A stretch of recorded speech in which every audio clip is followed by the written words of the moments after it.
아, 아.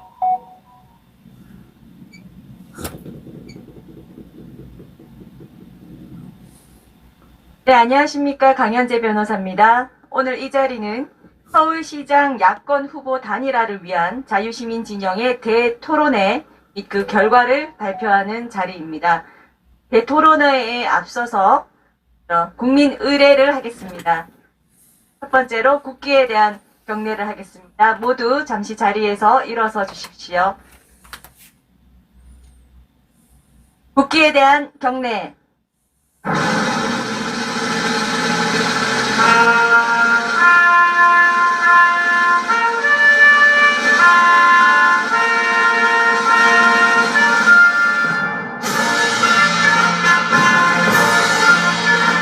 나는 자랑스러운 태극기 앞에 자유롭고 정의로운 대한민국의 무궁한 영광을 위하여 충성을 다할 것을 굳게 다짐합니다.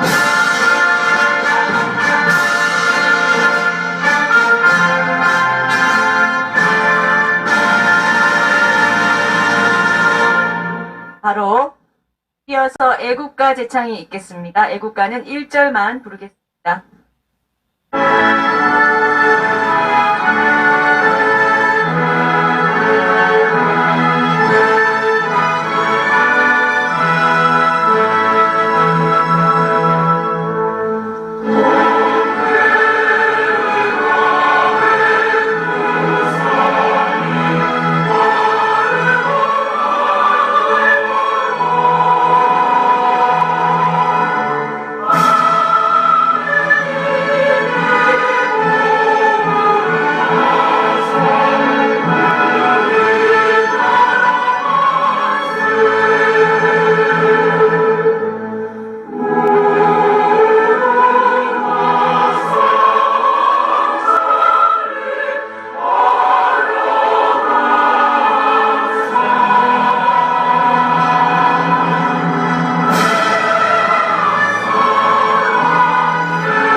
이어서 순국 선열 및 호국 영령에 대한 묵념이 있겠습니다. 일동 묵념.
바로 모두 자리에 착석해 주시면 되겠습니다.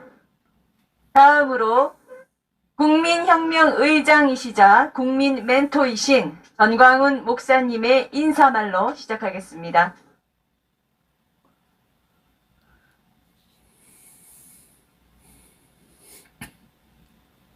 존경하는 국민 여러분, 저는 오늘 국민 여러분들에게 선지자적 각도로 오늘의 대한민국을 말씀을 한번 드릴까 합니다. 지금 오늘 현재 대한민국의 상태는 역사의 시간표를 70년 전으로 돌려서 1945년부터 6.25가 일어나기까지 1950년도 그 5년 그때와 똑같은 세상이 되었다고 그 당시를 살아보신 어르신들이 이구동성으로 말하고 있습니다. 그러나 그 지금 80, 90 되신 어르신들은 그때의 세상을 살아봤기 때문에 오늘날 대한민국을 잘 구별하고 있으나 그 후에 태어난 저희들 세대부터 시작해서 저는 6.25 이후에 태어났습니다. 모르는 거예요 지금. 국민들이 지금 대한민국이 어떻게 돌아가는지 전혀 모르는 거예요. 그러면 1945년부터 48년을 지나서 50년 6.25 일어나기까지 그때의 대한민국은 어떤 상태였었느냐? 1945년 8월 6일 날 히로시마 원자탄이 터졌죠. 터지고 나서 우리 한반도는 결정을 해야 됩니다. 뭐냐? 선택을 해야 되는 겁니다. 이승만을 선택할 것이냐? 김일성을 선택할 것이냐? 근데 북한은 김일성 선택했죠. 한국은 이승만 선택했습니다. 어떤 체제를 선택하겠느냐? 우리는 자유민주주의, 시장경제, 한미동맹, 기독교 입국론을 선택했습니다. 북한은 공산주의, 사회통제경제, 조중동맹, 그리고 주사파를 종교로 삼았습니다. 그래서 70년을 살아보니까 북한은 거지 나라가 됐고, 우리는 이승만 대통령이 그려준 설계도가 원체 뛰어났기 때문에, 특별히 제가 감옥에서 6개월 감옥 생활을 하면서 야, 대한민국 이 상태로 끝나지 않느냐 염려하던 중에 제가 감옥에서 서울구치소에서 가만히 보니까 국민들이 돌아오고 있더라고요. 대한민국 품으로. 지금은 제하의 선으로 6대4로 지금 확인되고 있습니다. 60%가 돌아갔고 아직도 40% 국민들은 잠에서 깨어나지 못하고 있고, 좀 저 같은 적극적인 사람들을 생각하면은 7대3으로 보는 겁니다. 70%의 국민들이 정신을 차렸고 30%가 지금 아직도 정신을 못 차린다. 이렇게 이제 어제도 많은 전문가들하고 제가 토론을 해봤는데 현재 상태가 그렇습니다. 그러면 모든 것은 끝난 것입니다. 사실은 모든 체제 경쟁은 끝난 것입니다. 그런데 왜 이와 같이 잘 나가는 세계 10위권에 간 대한민국의 체제를 다시 70년 전으로 돌려서 대한민국의 체제를 바꾸려고 하는 이런 놈들은 도대체 누구입니까? 도대체 어떤 놈입니까? 그래서 저는 이 분야에 대해서 이 시대에 저는 선지자적 사명을 다하려고 기도도 많이 하고 또 여러 전문가들에게 조언도 많이 받고 공부도 하고, 특별히 또 외교 문제 미국의 견해도 다 들어보고 한 결과 지금 오늘날 대한민국이 1945년에서 6.25가 일어나기 전까지 보다가 더 심각하다는 겁니다. 지금 대한민국이. 어제 그저께 여러분 미국의 국무장관, 국방부 장관이 엊그저께 와서 성명서에는 담지 못했습니다. 왜? 하도 정의용 이 자식이 발작을 떠니까. 그러나 기자회견을 통해서 다 되칠러 버렸습니다. 내용은 또 하나입니다. 중국을 선택할래? 미국을 선택할래? 둘 중에 하나 하라. 어떻게 한미 동맹의 관계가 여기까지 왔냐 이거야. 에? 이게 뭐합니까 도대체 나라가. 그래서 나타나는 여러 가지 현상을 보면 45년도에서 50년도로 대한민국의 시계가 거꾸로 시간표가 돌아간 것입니다. 그러면 6.25가 일어나기까지 5년 동안 무슨 일이 있었냐? 첫째는 남로당의 반란이었었죠. 끝까지 대한민국의 남한 체제도 북한처럼 공산주의 만들려고 박헌영의 남로당들이, 근데 거기에 동조한 국민들이 78%였어요. 대한민국 국민들이. 우리가 역사를 똑바로 알아야 되는 겁니다. 왜 역사를 알아야 되느냐? 존경하는 국민 여러분, 저는 선지자로서 국민들에게 입에 달콤한 말을 나는 하지 않습니다. 국민들도 난 책망합니다. 선지자니까. 선지자가 국민들 눈치 봐가면서 국민들이 좋아하는 대로 말을 하면 선지자 아니죠. 할 수 없이 쓴소리 할 수밖에 없습니다. 국민 여러분, 공부 좀 하세요. 공부.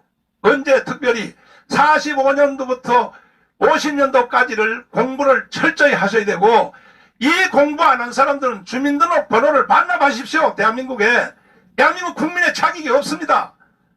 어떻게 해서 도대체 북한의 빨갱이들이 일개 내 딸 나이도 안 되는 김여정 그런 기집애가 대한민국을 가지고 놀고, 그래서 그때 뭔 일이 있었냐 보니까 남로당의 반란입니다. 두 번째는 뭐냐?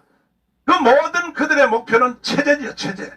체제 싸움을 위해서. 두 번째는 제가 근래에 유동열 박사님한테 공부를 해서 알아낸 건데, 나는 그때 남로당의 반란을 통해서만 그 당시에 대한민국이 위기에 온 줄 알았는데, 그보다 더 무서운 사건을 제가 공부를 했습니다. 뭐냐면 간첩 중의 왕인 뭐죠?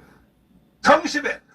성시백이라고 하는 이 간첩을 김일성이가 만파를 해서, 이야, 성시백이 한 놈이 남한에 내려와서 대한민국의 돈을 다 장악했더라고요. 다 돈을 장악했습니다.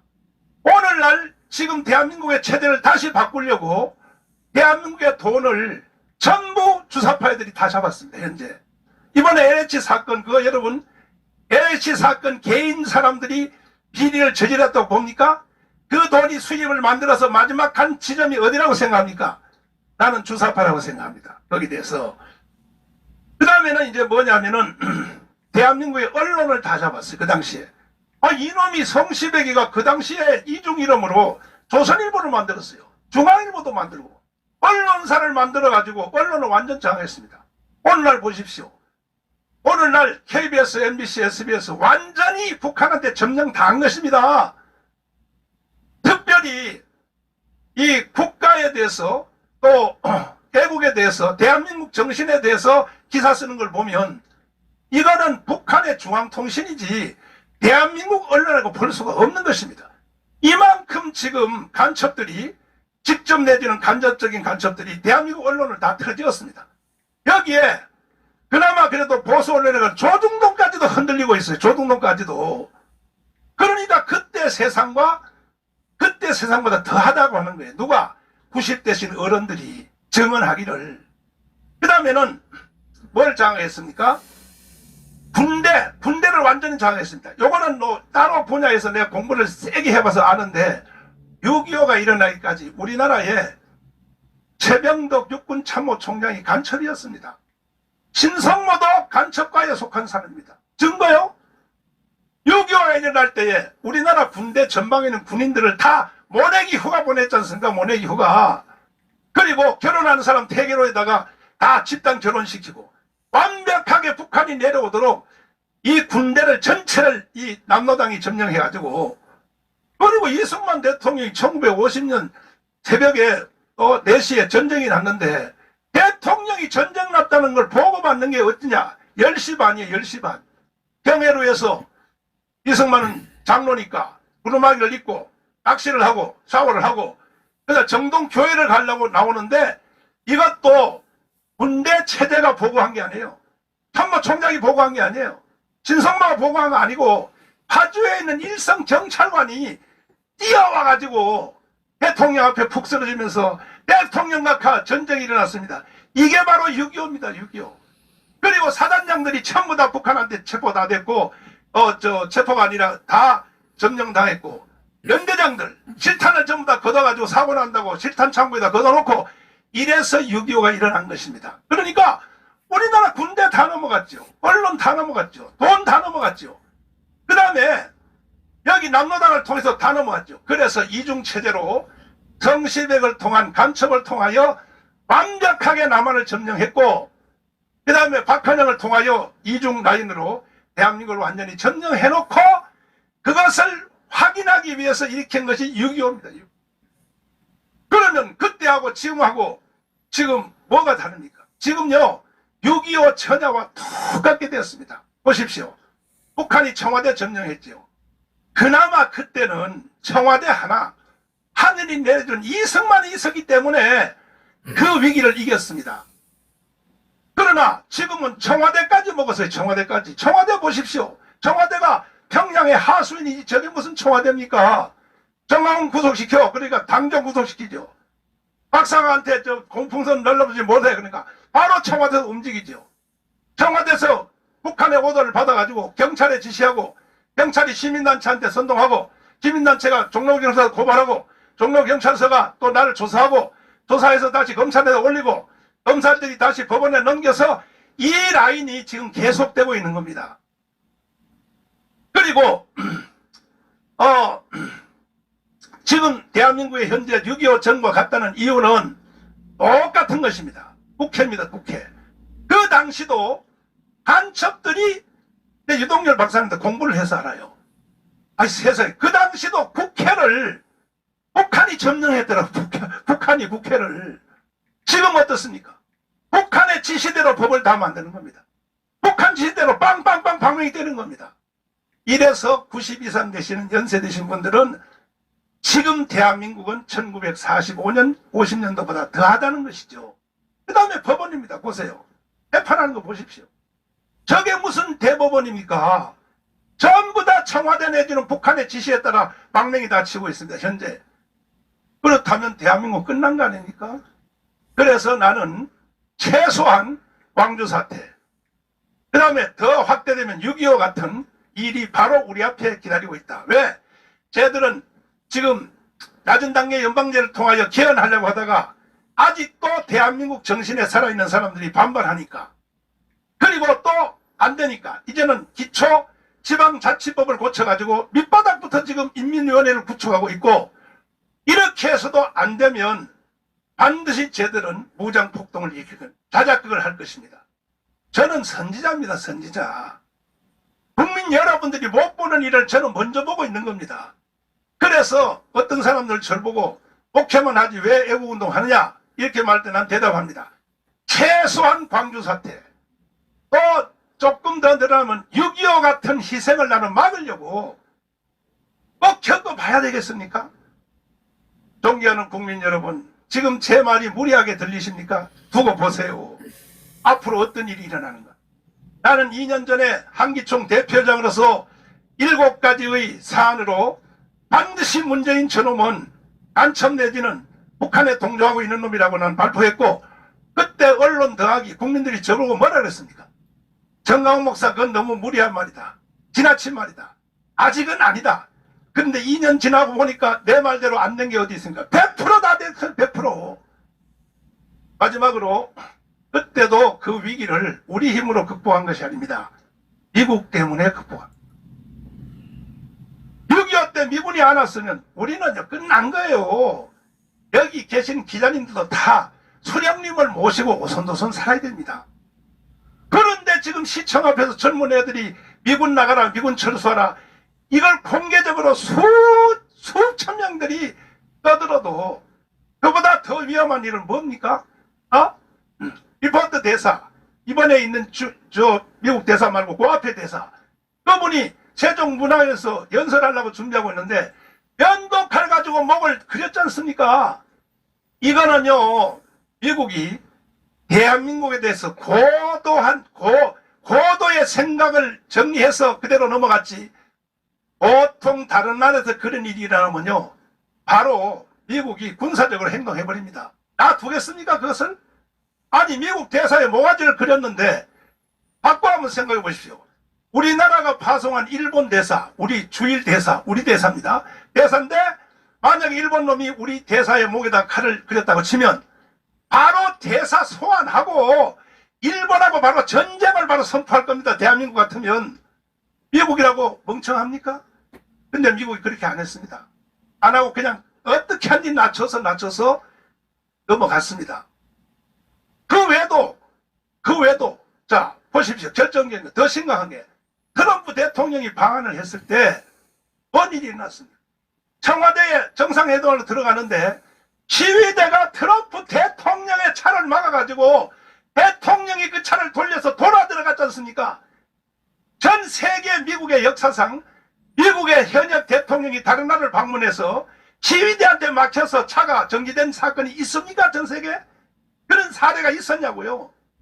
그런 수모를 당하고도 트럼프 대통령은 참고 오늘까지 대한민국을 따라왔는데, 드디어 미국이 어제 그저께 구 장관을 보내가지고 통보했습니다. 그래, 중국과 북한으로 갈래? 가려면 가. 살려면 미국 선택해. 둘 중에 하나 해. 아마 저는 기간까지 정해지지 않겠냐, 이렇게 짐작하고 있습니다. 존경하는 국민 여러분, 이제 우리는 심각한 상태에 빠져 있습니다.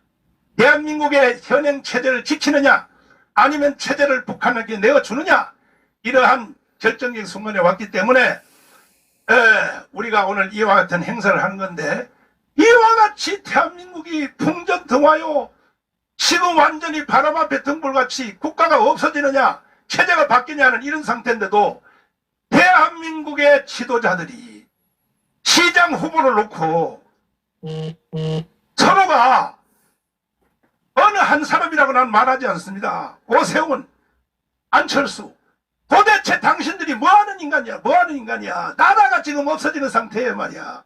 어? 그뿐 아니라 여의도에 있는 그래도 자유우파를 대변하는 국민의힘 지도자들 도대체 뭐하는 인간들입니까? 그래서 오늘 현명하신 패널들을 모시고 대한민국의 방향을 바로잡고 지도자들을 현각시키고 지도자를 바로 세우기 위해서 오늘 행사가 이렇게 마련된 걸로 알고 위대하신 패널 분들이 오늘 큰 일을 해주셔서 이 행사 이후에 대한민국 지도자들이 바로 설 수 있는 결정적인 계기가 되기를 제가 바라보지 않습니다. 감사합니다.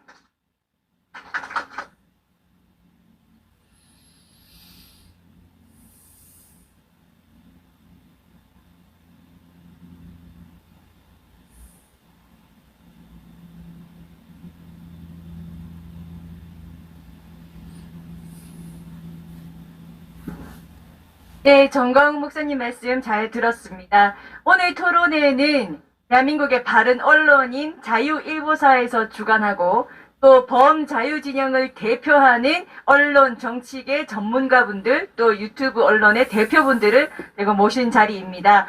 먼저 시작에 앞서서 자유일보의 유튜브 채널인 TV자유일보도 함께 구독, 좋아요를 눌러주시기 바랍니다. 자유일보로 검색하시면 더 자유일보라는 채널도 나오는데요. 더 자유일보 아니고 TV자유일보입니다. 여기에도 함께 구독, 좋아요 꼭 눌러주시기 바랍니다. 토론회 시작을 하기 위해서 저도 자리에 앉겠습니다.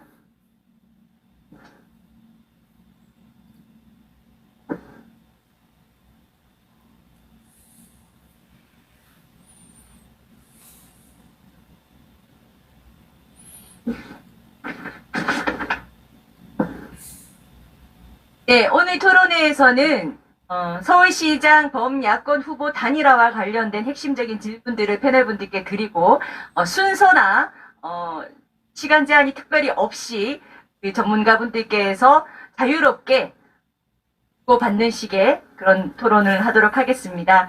그리고 앞서 말씀드립니다만 범야권 후보 단일화에 관해서도 이 자리가 특정 후보가 돼야 된다, 안 돼야 된다를 말하거나 정하는 자리는 아닙니다. 하지만 너무나 중요한 범야권의 서울시장 후보 그리고 본선거까지 가야 하는 그런 후보에 대해서 이 애국 국민들 그리고 범자유 진영의 진정한 목소리가 너무나 없다. 이 목소리를 대변이 되지 않는다라는 문제에서 오늘 자리를 만들게 되었고요. 그래서 오늘 각 패널분들께서 정치적 입장에서 지금의 단일화 문제 그리고 이 범자유 우파를 대변할 후보는 어떤 인물이 되어야 하는가 또 앞으로 어떤 일을 할 수 있는 인물이어야 하는가에 대해서 말씀을 드릴 것으로 알고 있습니다. 이것을 듣고 최종적으로 어떤 후보를 지지하는지에 관해서는 들으시는 우리 애국 국민들 시청자분들 각자 판단의 몫이라고 생각합니다. 먼저 패널분들은 다 어떤 단체 또는 그 지지층들을 대표하시는 분들이기 때문에 각자가 자신들의 소개를 먼저 드리도록 하겠습니다. 소개 순서는 이 자리에 앉아 계신 순서대로 진행하겠습니다. 먼저 기독자의 통일당 대표이신 고영일 변호사님. 네, 반갑습니다. 고영일 변호사입니다. 우리 기독자의 통일당은 천만 진행을 위해서 발언자들은 마스크를 벗고 하도록 하겠습니다. 기독자의 통일당은 우리 1200만 성도를 대변하고 그리고 한국에 있는 우리 한국교회의 신앙의 자유를 위해서 노력하는 정당입니다. 오늘 범야권 후보 그리고 서울시장 단일화와 관련해서 저희들은 100만 당원 중에 50만은 사실 서울시에 소재하고 있습니다. 그래서 저희들의 이 후보를 지지하는 것과 관련해서 당락이 좌우될 것이라고 생각을 하는데요. 그 후보들의 어떤 단일화와 관련된 문제들에 대해서 여러분들과 함께 패널로 참석하게 돼서 무한한 영광으로 생각합니다. 감사합니다. 안녕하십니까. 김수일 안보시민단체 총연합 대표자격으로 나왔습니다. 지금 대한민국에는 나라를 지키기 위해서 총을 들고 전선에 섰던 사람이 2천만 명이 넘습니다. 그 사람들이 회원이고 현재 한 3, 4년간 계속 투쟁을 하면서 1,400여 개의 시민 안보 단체가 있습니다. 그 단체들이 현재 정치적인 이유라든지 이해관계는 전혀 없지만은 이 나라를 반드시 지켜내겠다는 그러한 각오와 그러한 결심을 하고 지금 지켜보고 있습니다. 그래서 우리들의 각오와 우리들이 정말 나라를 지켰던 사람들이 어떤 생각을 하고 있는지 그 대표자 자격으로 나와서 한 말씀 드리러 나왔습니다. 감사합니다.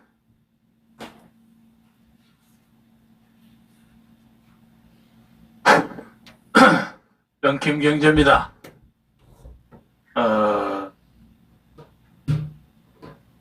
지난 2년간 광화문을 가득 채웠던 민주 세력들이 연 1,100만에 가깝습니다. 그래서 우리가 정당을 본격적으로 창당하기 전에 자유대연합이라는 이름으로 지금 틀거리를 만들고 있는데 그것을 대표해서 나오라는 주변의 청에 의해서 나왔습니다. 저는 사실은 이번 시장 선거에 관해서 시장 선거에 출마하라는 주의 강권 때문에 사양하다가 제가 현재까지 집행유예입니다. 그래서 오늘 5월 30일에 집행유예가 끝나는데 그래서 주의 강권에 못 이겨서 지난 2월 달에 법무부하고 대통령에게 사면을 신청했습니다. 3월 1일 날 박근혜 대통령을 사면하시다는 얘기를 들었는데 그 대신에 사면을 해주시면 저도 시장 선거에 나가겠습니다 하고 올렸는데 법무부에서 그 서한을 잘 받았습니다는 확인 서신을 받았는데 그 후에 사면을 해주지 않아서 출마는 못했고 다행인지 불행인지 모르겠습니다만 이제 시장을 누가 뽑는 게 좋겠느냐 하는 이 자리에 나왔으니까 운명의 야릇함을 느낍니다만 열심히 노력하겠습니다. 감사합니다.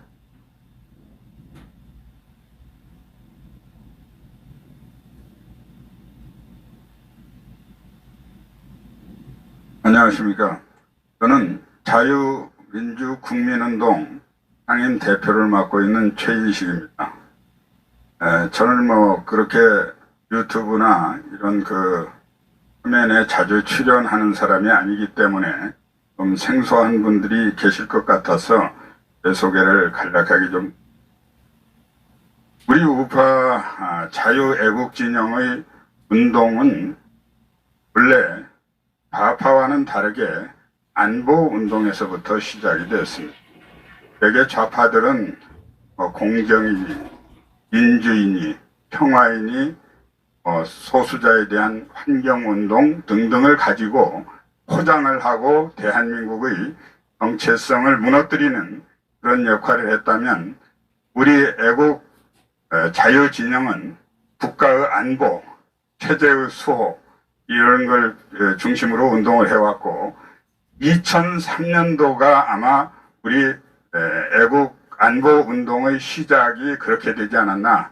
여기에 함께하고 있는 그 신의 한수 우리 신혜식 대표가 그런 걸로 보면 2003년도에 제가 알기로 3.1대회에서 부터 대외적인 아스팔트의 스타로 등장을 했고 그러니까 아마 제일 선배가 될 겁니다. 제가 2004년 10월 국민대회에서부터 제가 이제 아스팔트 광장에 나오게 돼서 국민협의회 사무총장 그리고 국민행동본부 사무총장 한국시민단체협의회 집행위원장 광화문 광장 그리고 자유민주국민운동까지 이어지는 이 실무적 역할과 책임 운동을 하고 있습니다. 어떤 이번 선거와 관련해서 토론회를 하신다고 그러는데 다른 데서도 이 장이 서니까 여러 가지 토론회도 하고 입장들을 표명하고 있습니다. 그러나 여러 가지 정통성으로 우리가 비추어 본다면 오늘 이 자리가 대한민국 애국 우파 자유진영의 의견을 모으는 가장 중심적인 자리라는 것을 저는 자부심을 갖고 있습니다. 아무튼 이 토론을 통해서 애국적 이 견해를 모으는데 도움이 됐으면 합니다. 이상입니다.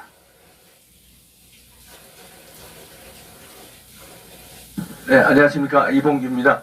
저는 유튜브를 운영하고 있는데요. 여기 보수파 애국 유튜버들이 많은데 두 분 불러주신 데 대해서 감사합니다. 제가 여기 참석한 거는 저는 서울서 태어나서 지금도 서울서 살고 있는 서울시민 입장에서 서울시장 선거 중요한데 오세훈 후보냐 안철수 후보냐 양쪽에서 서로 자기들이 유리하다고 막 흑색 선전 내지는 여론몰이를 하고 있는데 이 자리는 그게 아니라 진정한 그 자유 우파의 후보가 누가 됐으면 좋겠냐 하는 토론 자리라고 알고 감사한 마음으로 참석했습니다.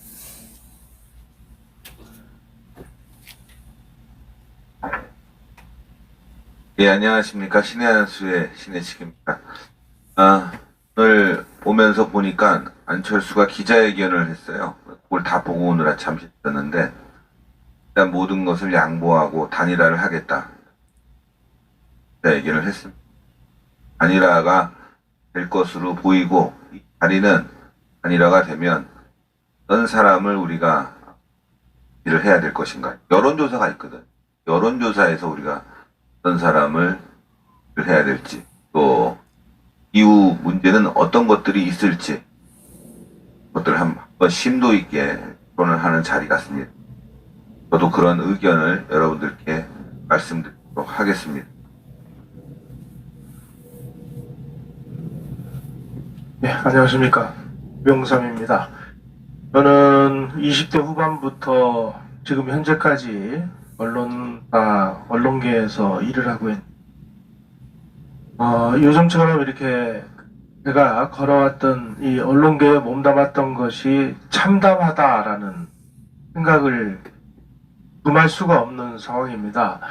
우리 언론이라는 이야기도 못 듣고 기레기다 뭐 이런 정도의 이야기, 비판을 들을 정도로 국민들의 신망을 잃은 지가 꽤 오래됐고 그 마지막 모습들을 보여주고 있는 시대가 지금 우리 시대다 이렇게 생각을 해서 어디 가서 제 소개를 할 때 저 언론인 출신입니다 이런 얘기가 부끄러운 상황입니다. 다행히 인터넷 언론이라든지 유튜브라는 일종의 해방 공간이 생겨서 이런 유튜브를 통해서 많은 애국 시민들이 제대로 된 목소리를 낼 수 있는 약간의 바람구멍이 뚫려 있다는 것이 큰 위안이라고 생각을 합니다. 지금 유튜브, 특히 이제 이 애국 우파 진영의 유튜브들을 크고 작은 것들을 다 합치면 구독자 수가 여러 가지 중복은 있을 수 있겠습니다만 한 1100만에서 1200만 정도로 추산이 되고 있습니다. 이런 유튜브 방송들을 통해서 우리가 제대로 된 소식을 듣고 제대로 된 판단을 하도록 아마 오늘 참석하신 분들 중에서도 이제 유튜브 쪽에 그 종사하시는 분들이 많은 걸로 알고 있는데 저희들은 더 노력을 좀 하도록 하겠습니다.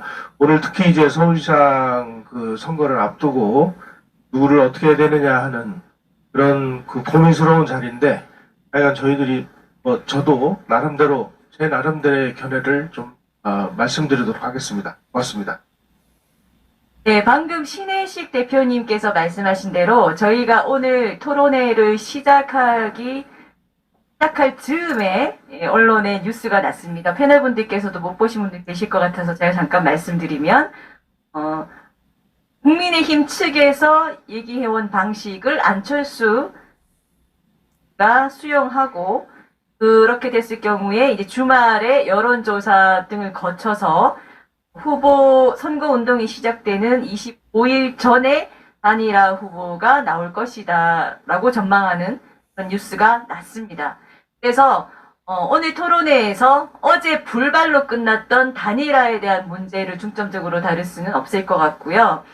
단일화되는 과정, 오늘 이제 단일화 여론조사가 진행될 텐데 그동안 있어 왔던 단일화되는 과정과 관련해서 패널분들 짧게 말씀을 좀 주시고 단일화 후보 누구로 단일화되는 것이 바람직한가, 또 범야권 우리 진영에서는 어떤 후보를 단독 후보로 원하는가, 어떤 자질을 갖춰야 하는가, 이런 부분들에 대한 토론으로 좀 넘어가야 될 것 같습니다. 먼저 오늘 극적으로 어쨌든 단일화를 위한 여론조사를 주말에 진행하기로 되었는데요. 각 패널분들께서 자유롭게 단일화되는 과정, 또 이 단일화가 필요한 지금의 상황, 이런 것들에 대해서 한 말씀씩 좀 해주시면 좋겠습니다. 순서 지정을 해드리는 게 좋으실까요? 어떻게? 그게 더 편하시겠죠? 예. 그러면은 자기소개를 여기서부터 시작했기 때문에 여기에 대해서는 우리 김용상 기자님부터 시작해서 말씀 듣겠습니다. 뭐 단일화를 해야 된다라는 뭐 당위성은 누구나 다 인정하고 있는데 어떻게 할 거냐를 두고 뭐 논란을 벌인 것 같습니다. 솔직히 말씀드리면 단일화 시점을 너무 놓쳐서 이렇게라도 단일화를 해서 어떤 시너지 효과가 날 것이냐라는 좀 의구심이 들 정도로 오세훈 시장 진영과 안철수 대표 진영이 너무 시간을 오래 끌었습니다. 지금이라도 뭐 흔쾌히 뭐 여러 가지 조건에 이제 합의를 했으니까 최대한 빠른 시간 내에 해서 어찌됐든 마지막 선거날에 많은 사람들이 흔쾌히 한 후보를 밀을 수 있도록 이렇게 해야 되는데 사실상 좀 시점을 너무 좀 놓친 거 아니냐라는 여러 가지 아쉬움이 있습니다.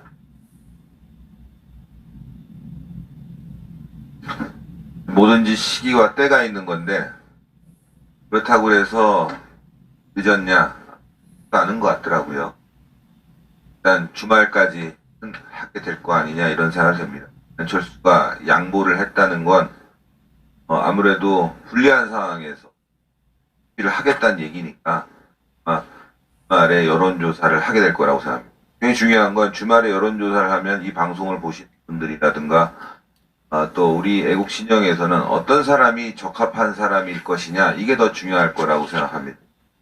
안철수, 오세훈 두 사람 모두 다 뭐 장단점이 있겠지만 좀 가깝다고 하면은 이제 오세훈, 또 조금 넓게 본다면은 안철수도 우리가 포용 가능한 부분이 있는데, 자, 우리 그동안의 우리 애국 세력은 표만 했지 실질적인 정권 쟁취라든가 또 대도권 안에서 벌어지는 일에 대해서는 관여할 수 없는 그야말로 이제 방관자로 남아 있었습니다.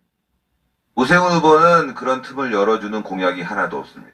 다만 이제 안철수 후보가 공동으로 연대해서 시정을 운영하겠다 이런 이제 발언을 했죠. 거기에는 이제 바로 국민의힘이 포함되는 거라고 봅니다. 근데 우리가 요구해야 되는 것은 국민의힘에도 그렇고 안철수 측도 그렇고 우리 바로 아스팔트 또 애국 진영, 광화문 진영 또 많은 시민단체가 포함된 그런 전문가 집단이 참여할 수 있는 공간을 누가 열어줄 것이냐 여기에 우리가 관심을 가져야 된다라고 생각합니다. 왜 이것이 오해가 되면은 이권을 노리고 우리가 선거에 참여하는 것이 아니냐라는 비판도 받을 수 있습니다. 그런데 지금 여러분들 아시겠지만 박원순 서울시정 10년 동안 곳곳에 잠식한 이 좌파 세력과 이권 집단들이 서울시정을 망쳤을 뿐만 아니라 대한민국의 미래도 손먹고 있는 거 아니겠습니까?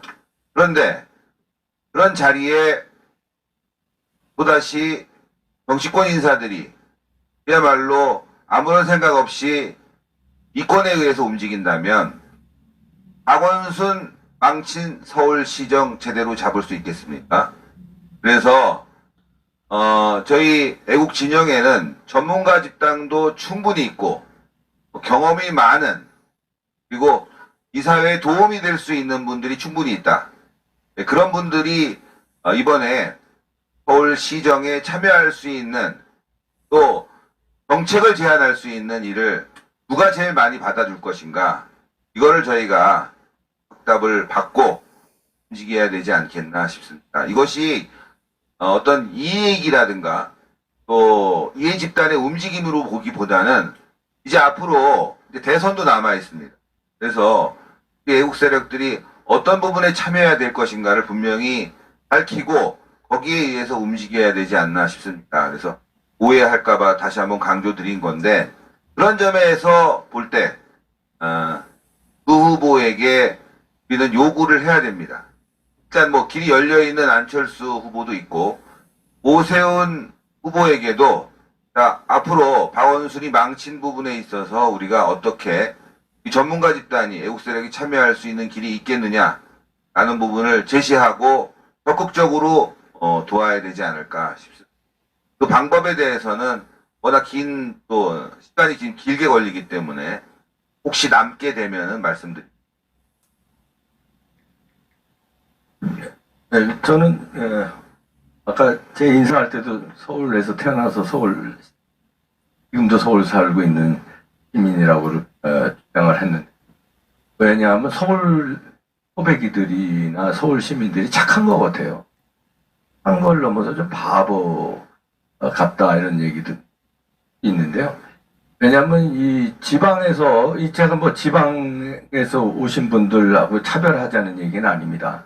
뭐 저희 아버지도 원래 뭐 이북에서 오셨으니까 지방에서 오신 분이고 저희 어머니는 강원도 출신이니까 서울로 이주하셨으니까 그래서 저를 낳으셨으니까 어떻게 보면 뭐 원래 뿌리대로 올라가면 저도 서울 원조 토백이는 아니죠. 그런데 지금 정치권을 움직이고 서울시장 캠프를 움직이는 사람들의 욕심들이라는 것이 서울 시민을 위한 것이 아니라 자기들의 정치적 이득을 얻기 위해서 내지는 그 정치적 이득으로 떨어지는 콩고물, 돈까지 이번에 LH 건이 나왔습니다만 이건 빙산의 일각입니다. 서울시장을 통해서 여러 가지 흘러내려가는 각종 단체, 뭐 이권 이런 게 또 엄청나거든요. 그러니까 그런 걸 차지하기 위해서 누구를 밀고 그 밑에서 캠프 활동을 하고 그 캠프 밑에서 또 후원을 하고 이러면서 이제 여론까지 막 좌지우지 하려고 그러는데요. 서울 시민들이 착해서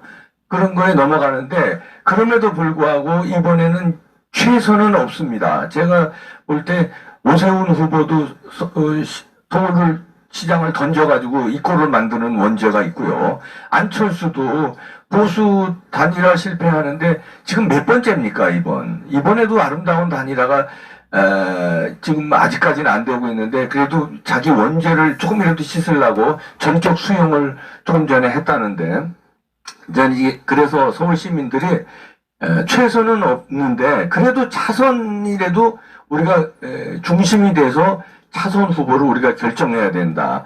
흔들려서 예를 들어서 경상도에서 온 사람들, 전라도에서 온 사람들, 충청도에서 온 사람들, 여기 선거꾼들 때만 되면 나타나서 어떻게 한 자리 내지는 한 2권 돈 좀 챙기려고 왔다 갔다 하는 이 꾼들에 의해서 서울시정이 넘어가서 박원순한테 이 꼴을 당하지 않았습니까? 급기야는 광화문도 다 때려 엎고 있어요, 지금.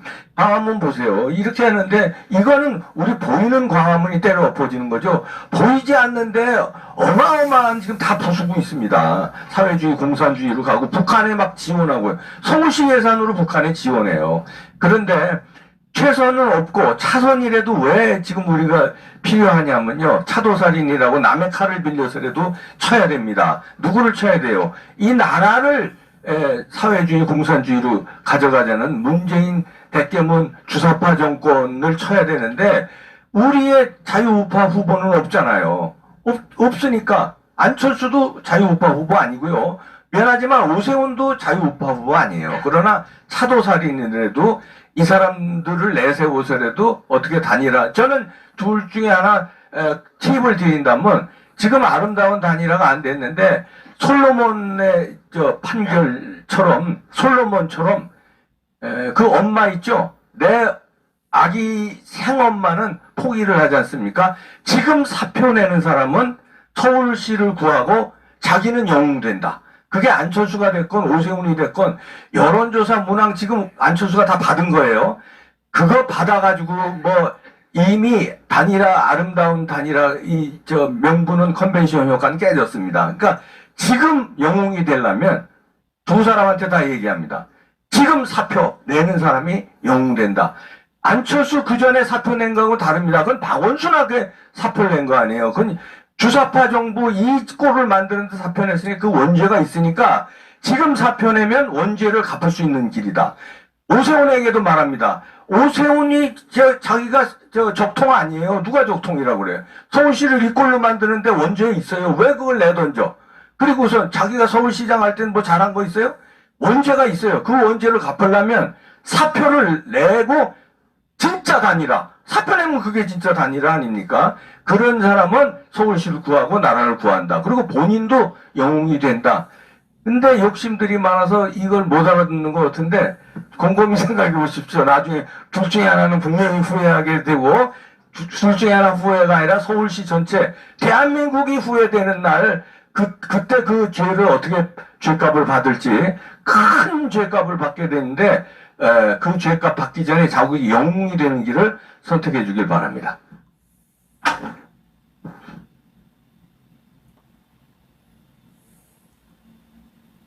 오늘 천신만고 끝에 아침에 뭐 조건이 합의가 됐다고 하니까 그럼에도 만시지탄에 감을 떨쳐버릴 수가 없습니다.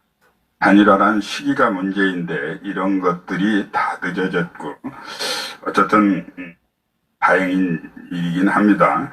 그러나 저는 이 현상을 놓고 지금 김종인 국민의힘 비대위를 책망하지 않을 수 없습니다. 이분들이 국민의힘은 왜 우리가 관심을 갖느냐, 저 당명을 기억하기도 저는 정말 싫습니다. 그러나 저 정당을 우리가 외면하면 외면할수록 이 나라는 더 어렵게 되기 때문에 저는 수없이 정당을 창당해서 군소정당을 이끌어 보기도 하고 해왔는데 저 당을 버릴 수가 없어요. 저 당에 왜 그러냐. 저 당에 대한민국의 건국과 근대화, 산업화 모두의 역사성이 저 당이 담보하고 있는 겁니다. 저 무지랭이들이 가지고 있는 것 같지만. 그렇기 때문에 우리 애국진영은 저 당의 후보에 관심을 갖는 것이고 저 당의 지도체제에 우리가 관심을 갖고 있죠. 그런데 지난번에 김종인 비대위는 사실상 선거 패인의 책임을 지고 다시는 정상적인 정당이라면 당의 비대위를 맡을 수 없는 겁니다. 그런데 비대위를 아마 우리 역사상, 정치 역사상 비대위를 1년 가까이 끄는 비대위는 제가 처음 봤습니다. 보다. 그런데 이 비대위가 무엇을 하려고 있는가 했더니 이번 선거에 후보 단일화를 조기에 이룰 수 없도록 장애가 된 것이 김종인 비대위입니다. 우리 국민들은 그 책임은 분명히 김종인 비대위에 물어야 될 것입니다. 지금까지 모든 후보 단일화가 이렇게 지연되고 이렇게 극단적인 상황까지 오게 된 것은 김종인 비대위의 노력 때문에 이렇게 됐다. 저는 그렇게 단정합니다. 그리고 늦게나마 이렇게 되었지만 그리고 이 선거가 어떻게 되느냐. 저는 이번 선거의 후보 단일화에 우리 국민들께서 서울 시민들이 양보를 가장 많이 한 사람에게 투표하는 것이 저는 옳다고 생각합니다.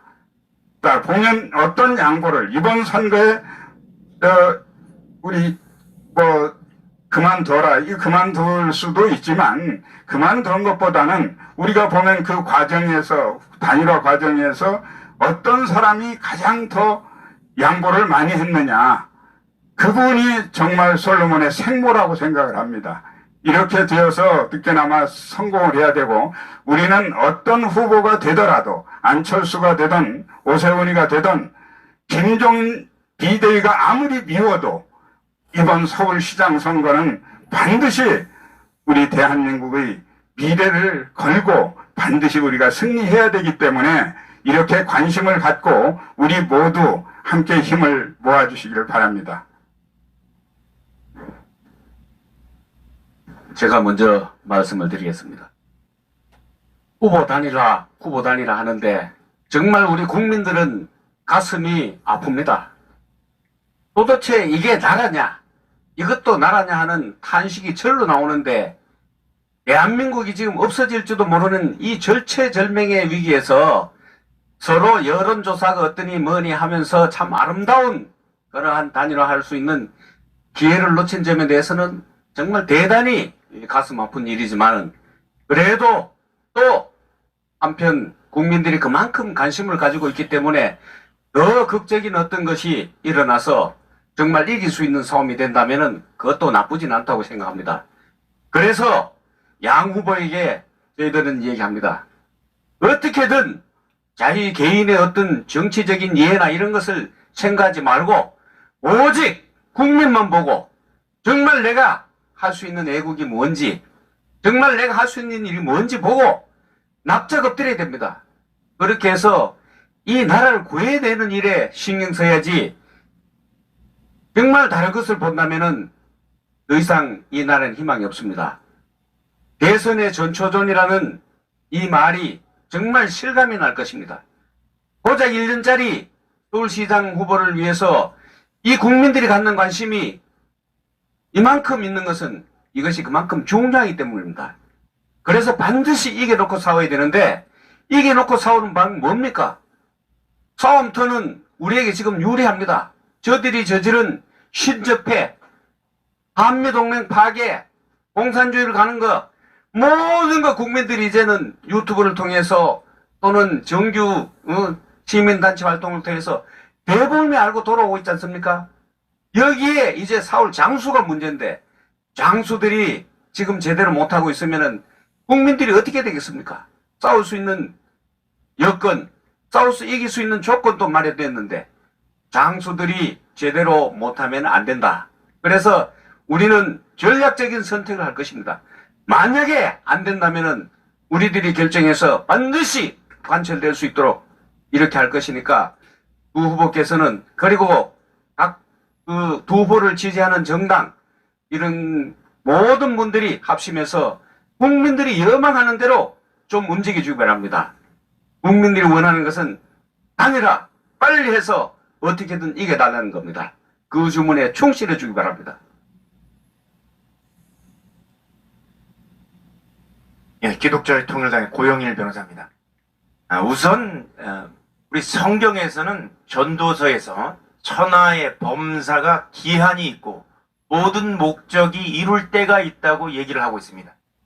늦게나마 안철수 후보가 종전에 모든 조건 수용하고 단일화에 임하겠다라고 한 부분은 그 적절한 시기에 이루어졌다고 판단되는데 여러 패널들이 지적했던 것처럼 이 단일화 시기 특별히 후보자 등록을 하기 전에 이렇게 했으면 좋았을 뻔했겠지만 저는 이 시기가 범사가 기한이 있다는 겁니다. 적절한 시기에 이루어졌다고 판단이 되는데 그러면 왜 이제까지 이 단일화가 이루어지지 않았는가라는 질문에 대한 답을 드리자면 야권이 리더십을 행사하지 못했다는 겁니다. 현재 대한민국이 처한 사태는 체제 전쟁의 위기입니다. 바로 자유민주주의가 무너져가는 거예요. 그 핵심이 바로 자유라는 겁니다. 그 자유에는 우리가 정신적인 자유권 그리고 우리 신체의 자유권 마지막으로 재산권을 들 수가 있는데 이 세 가지가 전부 다 무너져 내리고 있습니다. 정신적인 자유권의 대표적인 게 양심의 자유와 우리 신앙의 자유인데 대한민국 역대 정권에서 한 번도 크리스마스를 폐지하거나 예배를 못 드리게 하거나 설날 제사를 못 드리게 한 적이 없었습니다. 그러나 이러한 자유를 다 무너뜨렸고 또 어떻습니까? 신체의 자유는 우리가 마음껏 여기 와서 집회를 하고 광화문에 모이는 것 자체 집회와 결사의 자유를 완전히 무너뜨리는 이런 사태가 발생했습니다. 마지막으로 코로나를 빌미로 해서 우리 재산권 행사 영업을 못하도록 다 가게들을 문 닫게 하고 폐업하는 사태가 속출하도록 만들어 놨는데도 불구하고 야당은 뭐 했습니까? 아무런 일도 하지 않았던 겁니다. 리더십을 행사하지 못하는 야당으로서 그 존재 가치를 잃어버렸기 때문에 이렇게 흐지부지하게 이렇게 단일화 작업도 이루어진 겁니다. 그 핵심은 여러분 이번에 두 후보의 정당 이름이 뭔 줄 아십니까? 하나는 국민의힘당이요. 하나는 국민의당입니다. 누가 힘을 빼지 않아서 그렇습니다. 국민의힘과 국민의당에서 힘 하나만 빼면 이건 하나예요. 국민의힘당에서 당사자들에게 후보자들에게 전권을 주지 않고 한 사람이 힘을 빼지 않아서 그렇습니다. 바로 김종인 대표가 여기에 본인의 욕심을 가지고 힘을 주고 있기 때문에 이제까지 이런 단일화 불발이 일어난 것으로 저희들은 판단하고 있는데 앞으로 그 안철수 후보나 그리고 국민의힘당에선 힘 빼고 누구의 힘? 김종인 대표의 힘을 빼고 당사자 본인, 후보자 본인에게 정권을 주면 두 당사자가 만나면 이 단일화 문제는 바로 해결이 되는 거라고 생각하고 있습니다. 네, 말씀들 감사합니다. 오늘 토론에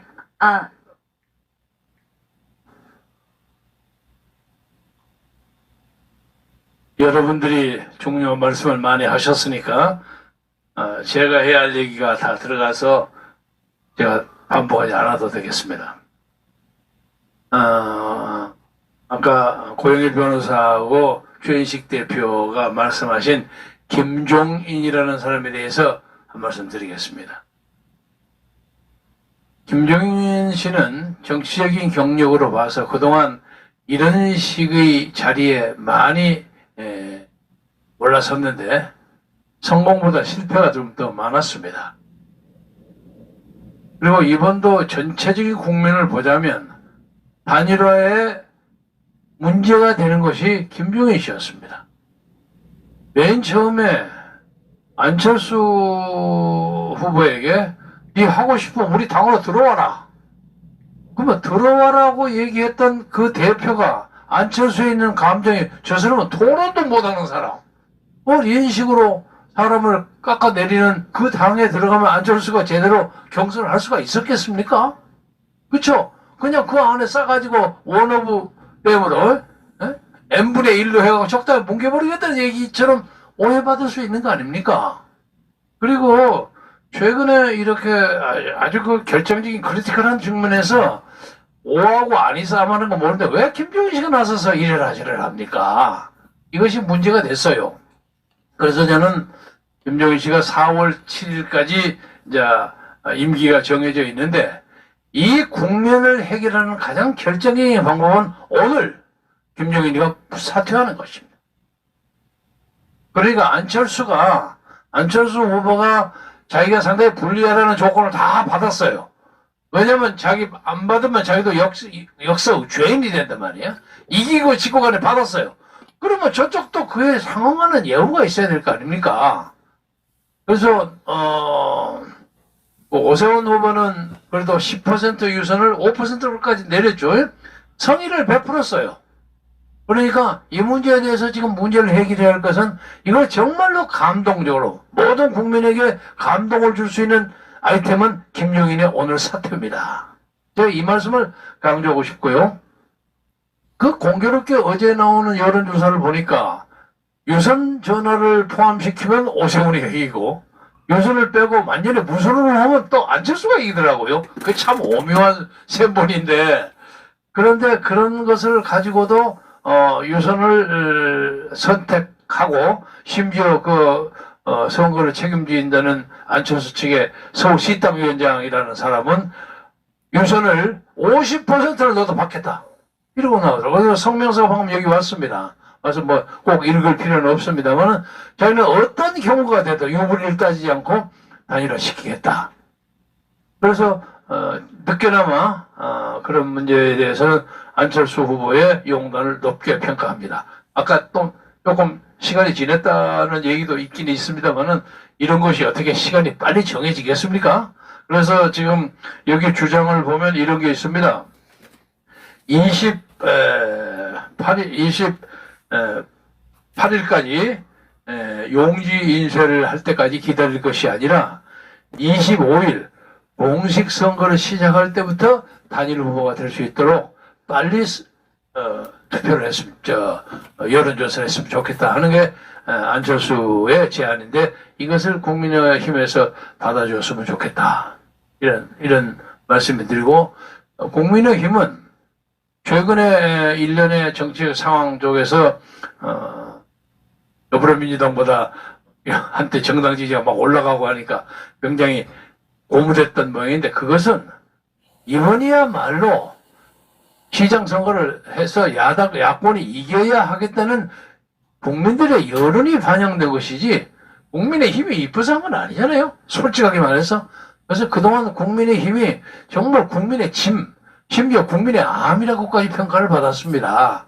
그래서 그 점을 생각해서 국민은 힘은 겸손해 주시기를 진심으로 바라고 양 정당이 전부 다 국민 팔아먹는데 국민을 팔려면 진짜 국민을 위해서 노력해 주기를 바랍니다. 말씀을 정리하면서 제가 드리고 싶은 것은 이제 지는 사람 여론조사에서 지는 사람에게 안철수 후보는 그 얘기를 했습니다만은 오세훈 후보도 그랬으면 좋겠어요. 지는 사람의 참모들을 많이 넣어서 국정에 뭐 부시장을 시킨다거나 뭐 이런 것을 좀 공개적으로 얘기하는 방법이 있지 않을까. 그렇죠? 그러면 적어도 간접적으로 그 시정에 좀 참여한다는 그런 메시지를 전달했으면 좋겠고 또 지금 문제가 되는 예를 들면 LH 사태 토지주택공사 사태라는 게 이 선거의 가장 중요한 변수로 남아있는데 지금 28번의 문재인 정부가 발표한 그 소위 주택 문제에 대해서 이게 전부 엉터리예요. 전부 엉터리인데 이것을 원천적으로 까부시겠다는 과감한 정책의 발표가 있어야 한다고 봅니다. 근데 지금 너무 조심스러워서 안 하는 것 같은데 이제는 그것을 해야 할 때라고 생각합니다. 그리고 또 하나는 박원순의 성폭력 문제 때문에 어저께인가 그 피해자가 참을 수 없어서 나와서 기자회견 하지 않았습니까? 그런데 이 박영선이라는 사람은 그래도 개인적으로는 역량 있는 정치인이라고 생각했는데 언어가 엉망이에요. 얼마 전에는 대한민국이 얼마나 자랑스러운 나라냐. 왜? 그러니까 문재인 보유국이기 때문에. 문재인을 대통령으로 모시고 있는 나라가 얼마나 자랑스럽냐. 아니 이런 논리를 하더니 요새는 박원순 하는 게 정신이 없어. 정신이 없고 박원순인지 박영선인지 애매해요. 이게 아바타 비슷하고. 그리고 그 성폭력 문제에 대해서 직간접으로 관계하고 있는 뭐 국회의원 무슨 뭐 변호사 그리고 뭐 시장 뭐 진선미 뭐 등등 사람 그런 사람들 전부 공동 선대위원장 이 사람 정신이 있어 없어. 그래갖고 이제 간신히 피해자가 2차 가해라고 성명서를 발표하고 기자회견하니까 또 세 사람 다 쫓아냈더라고요. 근데 쫓아냈지만 그 사람들이 관계를 하리라고 봅니다. 근데 그 사람의 멘탈리티가 문제야. 이런 사람을 가지고 선거운동을 하려고 해요. 그래서 우리가 지금 서울시내 24개 선거구, 구청에 24개죠? 27개, 하나 빼고 전부 그쪽이죠.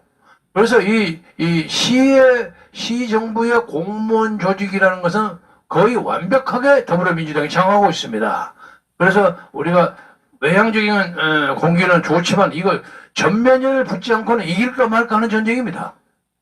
그렇기 때문에 정만도 단일화를 아름다움이라는 단어는 부족합니다. 감동적인 단일화가 있어야만 가능합니다. 그래서 제가 말씀드리기 위해서는 그 감동적인 단일화의 출발을 김용인이가 지금까지 했던 여러 가지 정치적인 업적, 뭐 성과 내지 실수 다를 포함해서 이번에 과감하게 오늘 물러나는 것이 벅찬 감동의 단일화를 할 수 있는 첫 번째라고 생각하고 그리고 여론조사에서 진 사람은 선거대책위원장에 대해서 진짜 자기 선거운동처럼 열심히 뛰고 그렇게 열심히 이야말로 선거운동 그 결과가 제가 알기로는 2~3% 왔다 갔다 할 겁니다. 그래서 이 사람이 열심히 뛰면요 강력한 대통령 후보가 될 수도 있습니다. 에? 서울시장에서 몇 퍼센트 져가지고 열심히 캠페인 해가지고 이 사람이 훨씬 더 훌륭하더라 이렇게 될 수 있는 그런 아름다운 스토리, 감격적인 스토리가 만들어졌으면 좋겠다. 그리고 또 하나는 우리 시민 세력으로서 부탁하고 싶은 것은 우리는 광화문 광장을 반드시 회복해야 하겠습니다. 광화문을 저 정도로 막 파헤쳐버리는, 역사의 광장을 파헤쳐버리는 문과 일당의 사주에 있어서 광화문을 엉망진창으로 만들고 우리로 하여금 집회도 못하는 그런 광장으로 있는 저 반역사적인 세력을 서울시청에서 쫓아내야 합니다. 그래서 오늘 계기로 해서 두 후보가 우리가 누구를 꽉 밀기는 좀 곤란하죠. 근데 그렇지만 앞으로 아마 정관 목사께서 이런 모임을 적어도 두세 차례 더 주선하리라고 봅니다. 강변에서 맞죠? 네네. 그러니까 앞으로 우리가 살살 봐가면서 진짜 선의의 압력을 넣어가지고 적어도 이번 서울시장 선거에 우리의 세미나와 우리의 결집된 의지가 역량을 발휘할 수 있는 그런 자리가 되기를 네. 간절히 바랍니다. 네, 고맙습니다. 말씀 감사합니다. 지금 제가 좀 더 깊숙이 구체적으로 좀 들어가는 질문을 드리기 위해서 이 유튜브 채팅창을 계속 보고 있습니다.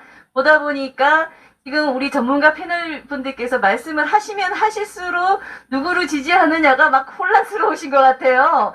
그래서 공정하게 각 후보에 대해서 이 채팅이나 여론에서 주로 우려하는 거, 주로 비판하는 것을 한 개씩 제가 말씀을 드릴 테니까 여기에 대해서는 제가 편의상, 시간상 두세 분 정도만 좀 지정해서 의견을 여쭙도록 하겠습니다. 먼저 오세훈 후보에 대해서는요, 주로 사실 오세훈 후보 쪽은 지금 특별한 건 보이지 않는데, 말씀 굳이 드리자면은 오세훈 후보로 단일화가 됐어도 본선에서의 경쟁력이 약할 수 있지 않느냐, 안철수 후보랑 약한 건 아니냐, 이런 지금 걱정들이 좀 있으신데, 여기에 대해서는 대략적인 의견을 우리 여론 아시는 우리 신혜식 대표님께서 한번 말씀을 좀 주시면 어떨까요? 단일화가 됐어도 본선에서 약할 수 있지 않느냐, 이런 우려들이 있으십니다. 경쟁력이냐, 이 문제냐, 이런 부분들은 단일화 과정에서 나오는 여론조사의 문제입니다. 단일화가 되게 되면은 무조건 여당에 이긴다는 조사가 나왔기 때문에 단일화가 되면 안철수든지 오세훈이든지 박영선에게는 10% 차가 나게 이기게 됩니다. 이번 주 주말에 여론조사를 하게 되면 경쟁력이냐 적합도냐라는 부분은 이제 당사자 간의 문제인데, 저는 일단 이 오세훈이냐 안철수냐 많은 사람들이 고민을 하게 될 거라고 봅니다. 어떤 후보가 정말 우리 우파에게 경쟁력 있느냐 적합도 있느냐, 이걸 우리가 판단해야 될 문제겠죠. 저는 두 후보를 다 인터뷰를 해봤습니다. 오세훈 후보는 굉장히 스마트하고 전문성이 있고, 그리고 보수적인 부분이 굉장히 많은 후보고, 안철수 후보는 제가 인터뷰를 해보고 그동안 방송하면서 여러 가지 자료를 찾아보면은 너무 왔다 갔다 한 부분이 많다. 민주당도 갔다가 중도에도 있다가 이제는 민주당을 까고, 그야말로 앞으로 어떻게 튈지 모르는 정치 지향점을 갖고 있다. 다만 이 사람이 생각하는 것은 대한민국이 잘 되길 바란다. 이 부분에 대해서는 우리가 공감을 해야 될 것이고, 또 산전수전 공중전 다 겪어갖고 이제 문재인 정권을 향해서 칼날을 들이밀고 있는 부분, 이 부분도 우리가 또 인정을 해줘야 될 것 같습니다. 다만 제가 아까 서두에도 좀 첫 번째 주제에서 말씀드렸다시피 이 토론이 왜 이루어졌는지를 우리가 좀 알아야 될 것 같습니다. 우리는 그동안 방관자였던 거죠. 이 토론을 백날 해도 우리는 방관자입니다. 우리가 주도 세력이 돼야 되는 부분, 즉 우리 시민 세력, 애국 세력이 이번 선거에 어떤 방식으로라도 주도 세력이 돼야 된다. 그냥 토론만 하고 누가 좋을 것인지가 아니라 우리가 어떤 역할을 해야 될 것인가가 가장 중요한 것이고, 그것이 어떻게든지 후보들에게 전달이 돼야 된다. 표는 우리가 찍어주는데 당선되고 나면은 나 몰라라 하고, 적어도 우리가 원하는 바들이 있지 않습니까? 아까 우리 김경재 총재님께서 좋은 말씀 해주셨는데, 광화문 이렇게 파헤치는 거 이거 안 된다. 또 광화문에 우리가 참여해서 집회를 할 수 있게 해달라. 사회적 거리두기 어떻게 할 것이냐. 아시겠지만 우리가 광화문 주도 세력으로서 광화문에서 집회를 백날 하고 있는데, 뭐 지금은 사회적 거리두기 코로나 때문에 못하고 있지만 세종문화회관 앞 아니면 교보문고 앞, 그러나 좌파들은 늘 중간에서 자리를 차지하고 문화라는 명목으로 광장을 점령하지 않았습니까? 지난 5년간이 그래왔습니다. 촛불 탄핵 난동 때부터 이런 부분들도 우리가 주도 세력으로 함께 갈 수 있어야 되고, 그동안 서울시에서 곳곳에서 갉아먹고 있는 이 복지 혜택들 좌파들이 다 점령하고 있지 않습니까? 그래서 이런 부분들도 어떻게 우리 광화문 세력들과 함께 나눌 수 있을 것인지, 이건 이권이 아닙니다. 바로잡기 운동에 나눠달라는 거죠. 예. 저희가 돈 달래는 거 아닙니다. 무슨 자리 달래는 거 아니거든요. 어떻게 하면은 이것이 서울 시민들에게 행복, 그리고 대한민국 미래에 도움이 될 수 있을 것인지 우리가 주도 세력으로 토론하고 참여하고 그런 자리에 가겠다는 겁니다. 이것을 어떤 후보가 더 많이 받아줄 것이냐, 이게 이제 시간이 얼마 안 남았어요. 사실 후보들에게 이런 얘기를 전달할 시간이 없고 또 그런 기회도 가질지 모르겠지만 우리가 여기에 집중한다는 게 중요한 거죠. 대한민국 잘 돼야 되고 서울시정 잘 돼야 되고, 이건 그 누구든지 다 쉽게 얘기할 수 있는 거지만 그것이 우리가 어떻게 참여해야 될 것인지는 굉장히 어려운 부분이거든요. 그래서 거기에 참여할 수 있도록 우리가 또 대화의 창구도 열어야 되고, 또 그리고 만날 수 있는 공간도 만들어야 되고, 그런 부분들이 지금 빨리 필요하지 않나. 그래서 우리 시민사회가 그렇게 하기 위해서는 한 목소리를 내고 빨리 그 캠프 진영에 만나서 우리가 어떤 이야기를 해야 될지, 또 어떤 우리가 선거에 참여해야 될지, 이런 부분들이 조직적으로 논의가 돼야 된다. 저는 그런 말씀 드립니다. 네, 말씀 감사드립니다. 다음은 안철수 후보에 대한 부분인데요. 아무래도 이 범자유 진영, 우파 진영에서는 안철수 후보에 대한 여러 가지 우려의 목소리가 좀 많은 것이 사실입니다. 진영적인 문제가 좀 있는데요. 주로 나오는 말씀들은 단일화 과정은 뭐 짧게는 2, 3일, 길게는 뭐 한 달 정도의 과정이 있었습니다만, 그렇게 되고 나서 본 후보가 돼서 서울시장이 되면 남은 임기 1년 플러스 또 재선이 된다면 향후 몇 년까지 서울시장을 맡을 텐데, 그렇게 맡았을 때 우리 애국 국민들이 주로 걱정하는 부분은 지금 박원순 시장과 또 그 직무 대행했던 서정엽 때문에 온갖 그 핍박을 받고 부당한 차별을 받고 지금 광화문 광장도 엉망이 되어 있고 집회도 못 열고 종교의 자유도 침해되고, 이런 시달림들이 너무나 심했기 때문에 상대적으로 좌파를 적극적으로 지원하고, 이런 것들이 심해서 이번에 서울시장이 될 사람은 단일화 과정을 떠나서 향후에 막상 됐을 때 이와 같은 문제점들을 일거에 신속하게 이 우파 입장에서 애국 시민들의 좋아할 만한 그런 어떤 정책을 곧바로 펴고 하는 부분에 있어서 안철수 후보가 과연 그렇게 할 수 있겠는가라는 우려가 가장 많으신 것 같습니다. 이 부분에 대해서는 우리 이봉규 선생님께서 답변을 좀 주시면. 네, 그런 것 때문에 이제 오늘 이 자리가 이제 열린 것 같습니다. 저희가 무슨 안철수나 오세훈에 대한 예를 들어서 자질평가라든가 이런 게 아니라 결국 광화문 세력으로 이렇게 상징되는 애국 시민들, 그분들의 그 목소리를 안철수가 받을 것이냐, 오세훈이 받을 것이냐, 또 받기 위해서 우리가 노력해야 되겠다는 의미에서 이런 자리가 열린 건데요. 그런 거는 좌파들이 참 잘해요. 좌파들은 서울시장이 됐든 대권이 됐든요, 지방 조그만 의회 구청장 선거를 하거나 시의원 선거를 해도요, 그런 걸 굉장히 잘합니다. 그래서 쫙 이 연합 세력을 형성하고, 그래서 그 연합 세력이 원하는 말하자면 그 목적과 이런 걸 잘 들어주고, 또 자기가 되면 그걸 또 반영을 해서 잘 해요. 그래서 이 나라가 이렇게 다 좌파 일색으로 다 넘어간 건데, 그러면 안철수가 됐든 오세훈이 됐든 반대로 우리는 그걸 또 배워서 저쪽을 또 싹쓸이를 해야 돼요. 하다못해 뭐 교통방송이 뭐 좌파 일색으로 진행자고 패널이고 다 점령을 했다. 그러면은 안철수가 되면 우리 애국 세력과 함께 광화문 김경재 총재 얘기한 대로 광화문 광장을 원래 원상 회복시키겠다. 집회의 자유 서울시에서만큼은 내가 목숨 걸고 지키겠다. 종교 탄압 서울시에서만큼은 일어나지 않게 하겠다. 그런데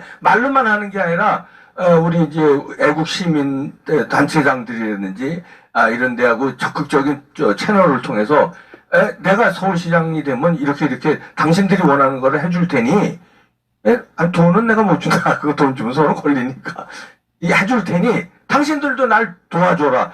뭐 이런 채널이 지금서부터 빨리 움직여야 되는데 안철수 쪽은 그래도 통로는 열어놨죠. 공동 운영 뭐 이런 식으로 했으니까 그걸 좀 구체화하라. 바로 이런 자리에도 좀 와서 좀 어떻게 구체화하겠다. 의견도 듣고 또 자기 의견도 말하고. 그래서 안철수가 저는 뭐 되든 오세훈이 되든 그런 거는 좀 하고자 하는 거에 우리가 목소리를 내줘야 되는데 여기서 결정적인 건요.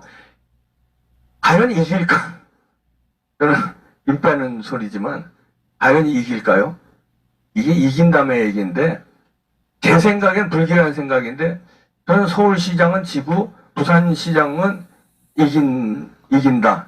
그 생각. 왜냐하면 결정권자가 이미 답을 정해놓고 부산까지 먹으면 그건 난리 날 테니까 부산은 그냥 덜 중요하니까 주고 서울은 대권 먹으려면 서울시 조직이라든가 서울에서 관리 감독하는 기관이라든가 이거 매 눈을 뜨고 이걸 우리 매 눈을 싹 없애야 되는데 그러려면 우리가 먹어야지. 이해찬이가 어제 나와서 또 길길이 뜁니다. 왜 길길이 뛸까요?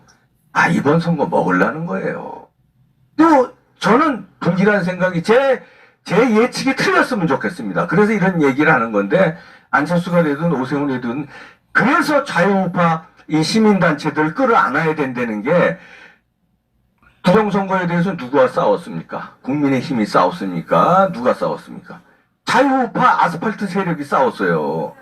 그러면 이 세력하고 같이 해야 되는 게 부정선거를 안 해야 이기든 지든 하지. 부정선거 계획 다 째려놓고 돌릴 계획 다 세워놨는데 무슨 단일화가 필요 있고 무슨 단일화 안 하면 더 편하게 돌리고요.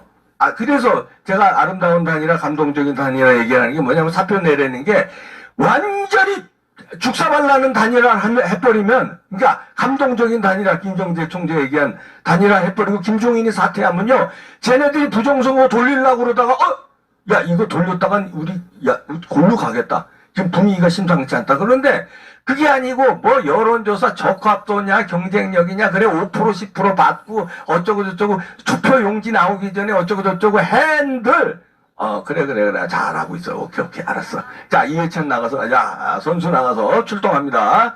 자 그러고선 결국은 답정너 답은 정해져 있어요. 답은 박영선으로 서울시장 만들어 놨어. 이미 컴퓨터에서 만들어 놓고 아이고 이것들 잘 우리 따라와주고 있네. 지들끼리 싸워주면 우린 땡큐고 안 싸워주고 감동적인 단일화를 해주면 답을 정해놨어도 가면서 이거 써야 되냐 안 써야 되냐 이거 쓰다가 우리 이거 큰일 나겠는데 겁을 줘야 되는데 이 겁을 주려면 누가 손을 잡아야 됩니까? 시민단체 그래서 우리가 이거 지금 토론회도 열리는데 광화문 아스팔트 세력 기독자유통일당 그 다음에 기독교 세력 이런 애국 세력들, 그 다음에 전후의 동지, 이런 세력들과 합치는 모습을 보여주면 저쪽에서, 이거 부정 돌렸다간 우리 골로 가겠구나. 이거 신호를 지금 빨리 안철수가 됐든 오세훈이 됐든 신호를 보여주지 않으면 이길까요? 저는 잘 모르겠습니다. 예, 말씀 감사합니다. 그리고 지금, 잠시만요. 뒤에 또 순서 계셔서, 박원순 서울시장 서정협의 이 기독교 교회 탄압, 광화문 국민 탄압, 이 부분에 대해서 할 말 많으신 분이 바로 고영희 변호사님이십니다. 너무나 많은 일들을 지금도 처리하고 계셔서 우리 고영희 변호사님 입장에서는 뭐 개인적인 의견이면 개인적이라고 말씀을 주시고 개인적으로나 앞으로 서울시장이 어떤 사람이 되는 것이 정말 우리 피눈물 나게 활동하고 운동하고 싸우는 우리 애국 국민들이 조금은 도움을 받겠다. 조금은 우리가 일을 하는 데 있어서 좀 안심이 되겠다. 그런 측면에서 좀 말씀해 주실 게 있으면 발언을 해 주십시오. 네, 고영일 변호사입니다. 지금 처음에 제가 발언했던 부분이 대한민국은 체제 전쟁을 겪고 있습니다. 바로 자유민주주의에서 자유를 없애려고 하는데 그게 많이 진행돼서 지지난주 조선일보로 기억이 되는데 사회주의가 10이라면 현재 대한민국의 상태는 7 내지 8이라는 이런 기사가 있었습니다. 한번 학자가 그런 글을 썼는데 감염병 예방법, 정확하게는 감염병의 예방 및 관리에 관한 법률 요거 하나로 우리 집회의 자유가 완전히 무너졌습니다. 그리고 우리 예배의 자유가 완전히 무너졌고 우리가 마음껏 경제 활동을 할 수 있는 이 자유, 이거 통틀어서 우리 자유민주주의에 있어서 그 자유인데 그 자유를 무너뜨리는데 중앙재난안전대책본부에서 나온 사회적 거리 두기 지침 요걸로 하는 게 아니라 서울시장, 각 시도지사가 내리는 구체적인 처분에 기해서 우리가 옴짝달싹 못하고 있는 겁니다. 구체적인 처분을 내리는 거는 저 정세균 총리가 아니라 해당 지방자치단체장인 거예요. 그래서 서울시에서는 서정엽 이 직무대행자가 대한민국의 신앙의 자유, 그리고 이 광화문을 완전히 묶어놓고, 그리고 카페와 식당들을 전부 다 묶어놓고, 이걸 묶어놓고 있는데, 여기 후보, 안철수 후보 같은 경우는 의사 출신인데, 지난번에 클린턴 대통령이 부시 대통령과 토론에서 이 한마디로 이겼습니다. 바보야, 문제는 경제야 임마. 바보야, 문제는 자유란 말이야, 자유. 여기에 대해서 나는 서울시장이 되면 이 모든 코로나 사태로 인한 묶는 거, 경제 봉쇄, 사회적 거리두기 다 폐지하겠다. 왜? 현재 세계에 나와 있는 통계들을 봐라. 의학적인 통계. 페이크 뉴스 말고 스웨덴은 아무런 규제를 안 했습니다.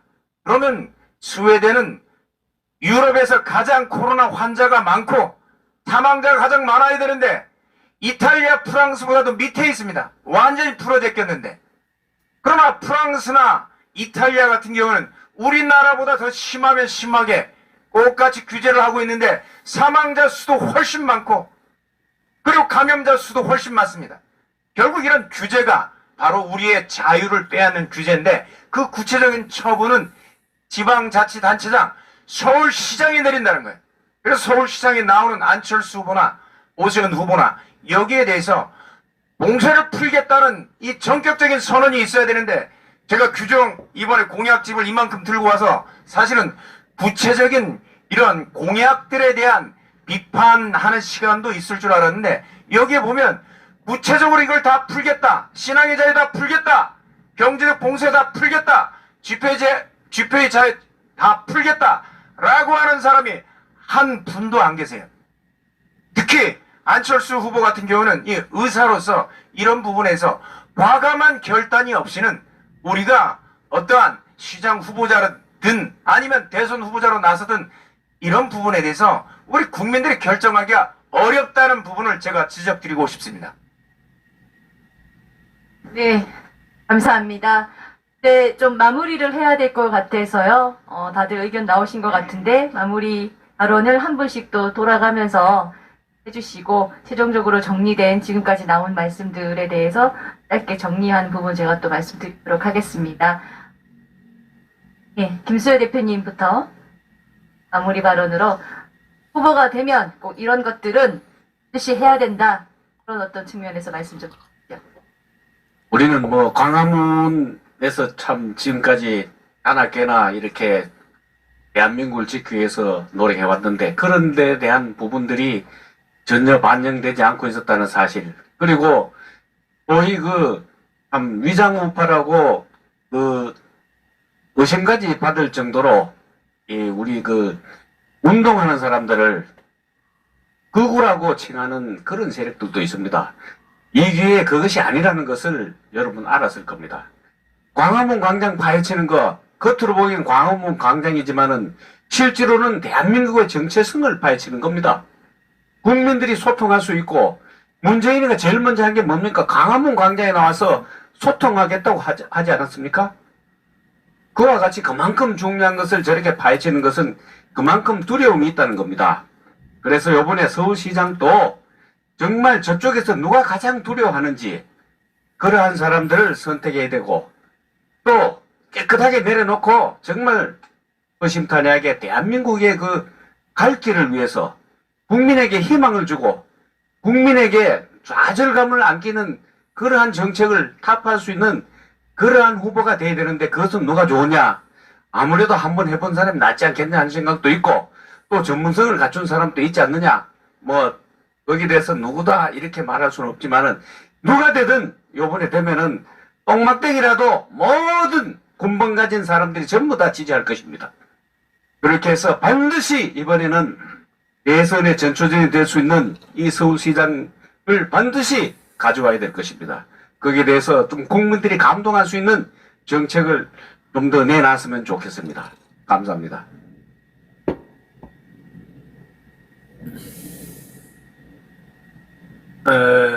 마무리 삼아서 몇 말씀 제안하겠습니다.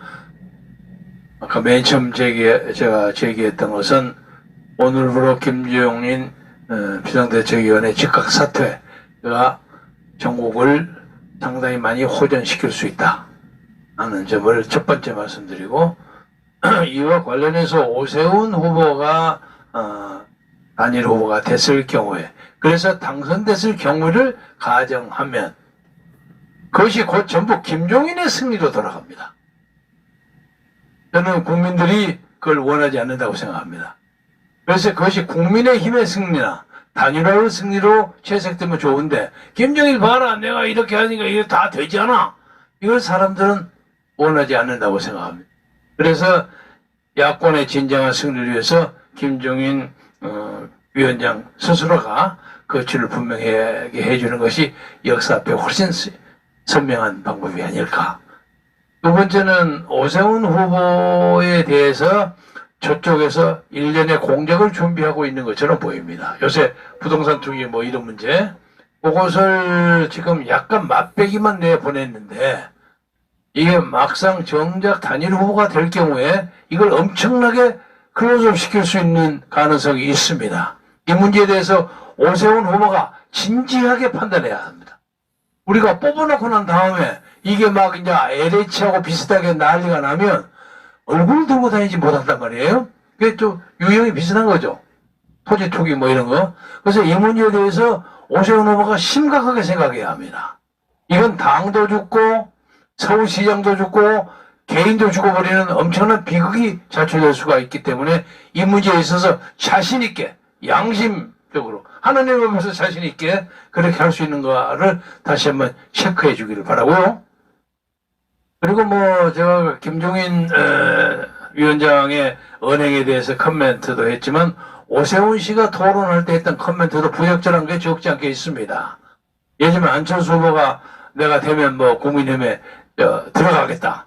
들어오려면 지금 당장 들어와라. 그것은 옳지 않는 말입니다. 왜냐면 처음에 안철수에게 단일을 제기할 때 오세훈 후보가 뭐라고 얘기했냐면 당신이 국민의 힘으로 들어오면 나는 후보를 안 나가겠다 그랬잖아요. 그렇죠? 그러니까 지금 안철수가 오늘 국민의힘에 들어가면 지가 사퇴해야지. 논리적으로 그렇잖아요? 그러니까 그건 말장난입니다. 그래서 이제 안철수 후보가 그 문제에서 멋스게서 그냥 어물어물하는 걸 보고 저 사람이 말재주가 없구나. 그러잖아요. 내가 들어가면 네 사퇴할래? 이렇게 얘기하죠.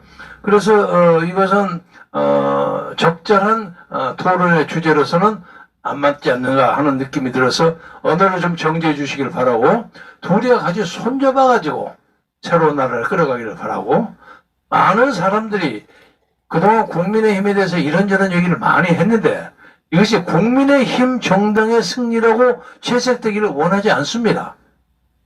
그리고 마지막으로는 아까 이봉규 박사가 얘기했죠. 이걸 해놓고 난 다음에 부정투표 방지에 대한 거당적인 전 국민적인 캠페인이 벌어져야 합니다. 그래서 오늘 내일 사이라도 양 후보는 내가 후보가 될 경우에 부정선거 문제에 대해서 노하우를 많이 축적하고 있는 제한세력, 시민 세력들을 과감하게 영입해서 각 선거 투표소, 개표소에다가 1000명, 2000명을 동원해가지고 얘들이 양심이 떨려서 감히 딴짓을 못하도록 전 국민적인 부정선거 감시 체제를 만들겠다. 이런 걸 발표해야 됩니다. 그리고 제가 생색을 내는 것 같아서 미안합니다만은 4.15 총선 지나고 난 다음에 이 시간 후에 제가 이번 선거가 사전투표가 63대 36에 조작된 것이라는 걸 최초로 발설한 사람입니다. 그것은 제가 민주당 안에 있는 옛날 제 뭐 부하였다고 부하, 제 그 동생들한테 말하는 통해서 잡아낸 거예요. 안 틀리잖아요. 다 맞잖아요. 처음에 72시간에 그걸 하니까 저 사랑제일교회에서 했습니다. 그러니까 그거 해갖고 나중에 엉터리면 어떡하려고 합니까? 그놈이 나한테 엉터리로 얘기해 주려고 많이 해요. 그래서 그럼 어떻게 믿어요? 그럼 뭐 핵심에 있어. 내가 그랬어요. 맞잖아요. 이것처럼 아까 이봉규 박사가 얘기한 것처럼 박영선 당선을 좀 맨날 놨을 수 있습니다. 그러니까 이 문제에 대해서 수단과 방법을 가리지 않고 이걸 막아야 하는 체제가 있어야 합니다. 그러니까 지금 여기에 앉아서 뭐 여론조사하고 장난치고 어쩌고 하는 거 저거들 니들 해봐라. 웃기고 자빠졌네. 이러고 있을 수도 있습니다. 그렇기 때문에 이런 문제에 대해서 정치적 사태의 심각성을 안철수나 오세훈이가 확실하게 알아야 합니다. 그러니까 적당히 자기들이 가지고 있는 이미지를 가지고 어물어물 서울시장 거저 먹으려고 하면 안 돼요. 그리고 이걸 가지고 대선을 가는 어떤 진건다리로 이용하는 그런 사고방식도 버려야 합니다. 그래서 다시는 떨어지든 뭐 말든 여기서 끝난다 하는 그런 각오를 또 보여주었으면 좋겠다. 이런 말씀을 드리고 나머지는 또 이 다음에 또 기회가 되어 있으면 다시 하겠습니다. 감사합니다. 계속 이어서 마무리 발언으로 좀 해주십시오. 이게 이제 마무리 발언입니까? 네. 지금 이제 우리는 좋든 싫든 이제 투표를 통해서 우리는 모아야 됩니다. 힘을. 그런데 후보 둘을 놓고 어떤 후보도 우리 애국 진영 그동안 제야에서 광화문에서 생각하는 후보로서는 오세훈 후보이든 안철수 후보이든 만족한 후보는 없습니다. 또 그 밖에 다른 후보를 뽑는다 하더라도 만족하는 후보는 없습니다. 어쨌든 이 후보가 단일화되어서 되면 온 힘을 다해서 우리는 이겨야 하고요. 지금 말씀드린 우리가 걱정하는 부분들이 있습니다.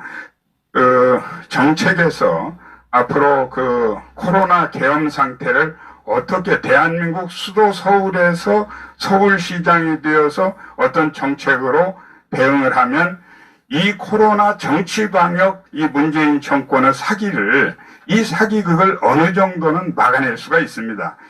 그런 강단과 용기를 가지고 있는 후보여야 하고 그런 정도 어느 정도 서울시장 후보는 밝혀야 될 거라고 생각을 합니다. 그러나 후보 단일화가 되고 본격적으로 본선 후보가 되고 나면 이제 그 검증은 선거 과정에서 우리 광화문 광장이 이렇게 자유민주주의를 지키는 이 수단을 갈아엎는 데 대해서도 서울시장 후보로서 입장을 내도록 요구를 하면 될 것이라고 봅니다. 그리고 어떤 결과가 나오든 우리는 온 힘을 다해서 누가 되든 이겨야 되는 건 맞는데 자 이제 걱정이 하나 있습니다. 지금 이 수도 서울의 시장 선거를 1년짜리지만 의미하는 바가 너무 크기 때문에 반드시 이겨야 되는데 이 공이 아무것도 한 일 없고 이 후보 단일화의 자기 정치적 야망과 노욕 때문에 우리 국민을 이렇게 혼란에 빠뜨린 이 김종인 비대위에게 이 공이 돌아갈까봐 저도 사실 투표하기 싫은 마음이 내심 있습니다.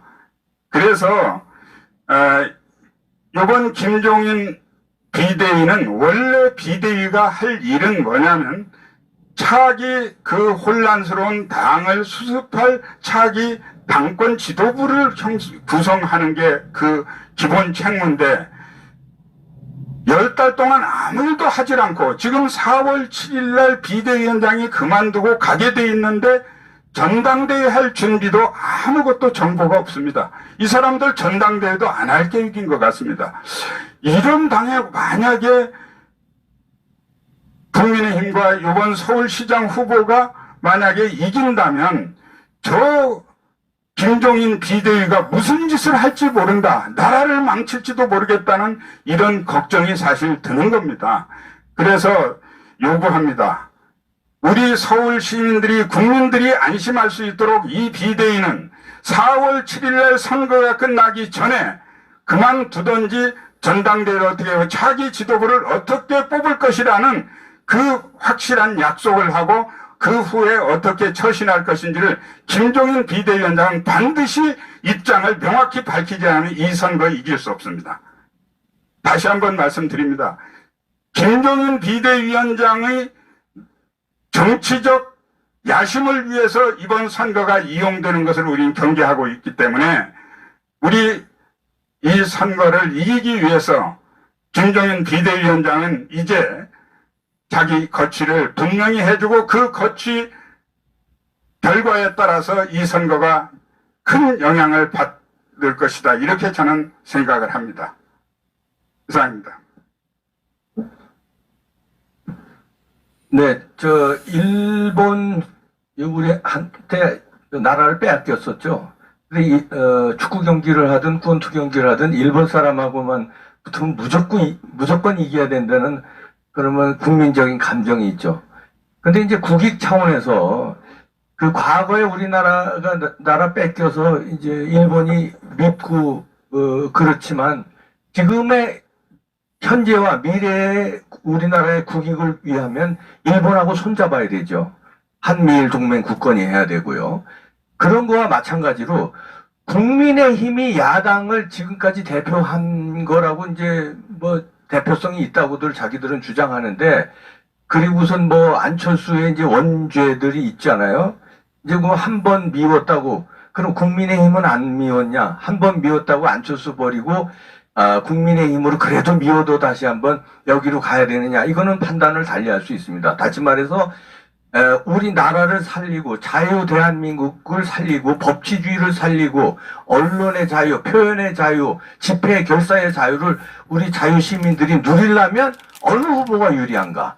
지금 오늘 결론이 나온 것 같습니다. 김종인이 사표를 내지 않는 한 김종인의 의신한 지금 내각제로 또 갈 수도 있습니다. 골치 아픈 문제가 있는데 그 입에다가 서울시장을 우리 아무것도 모르는 서울 시민들이 그저 대개문 문재인이 되면 안 되니까, 민주당이 되면 안 되니까 그냥 포기하는 심정으로 줄 것인가?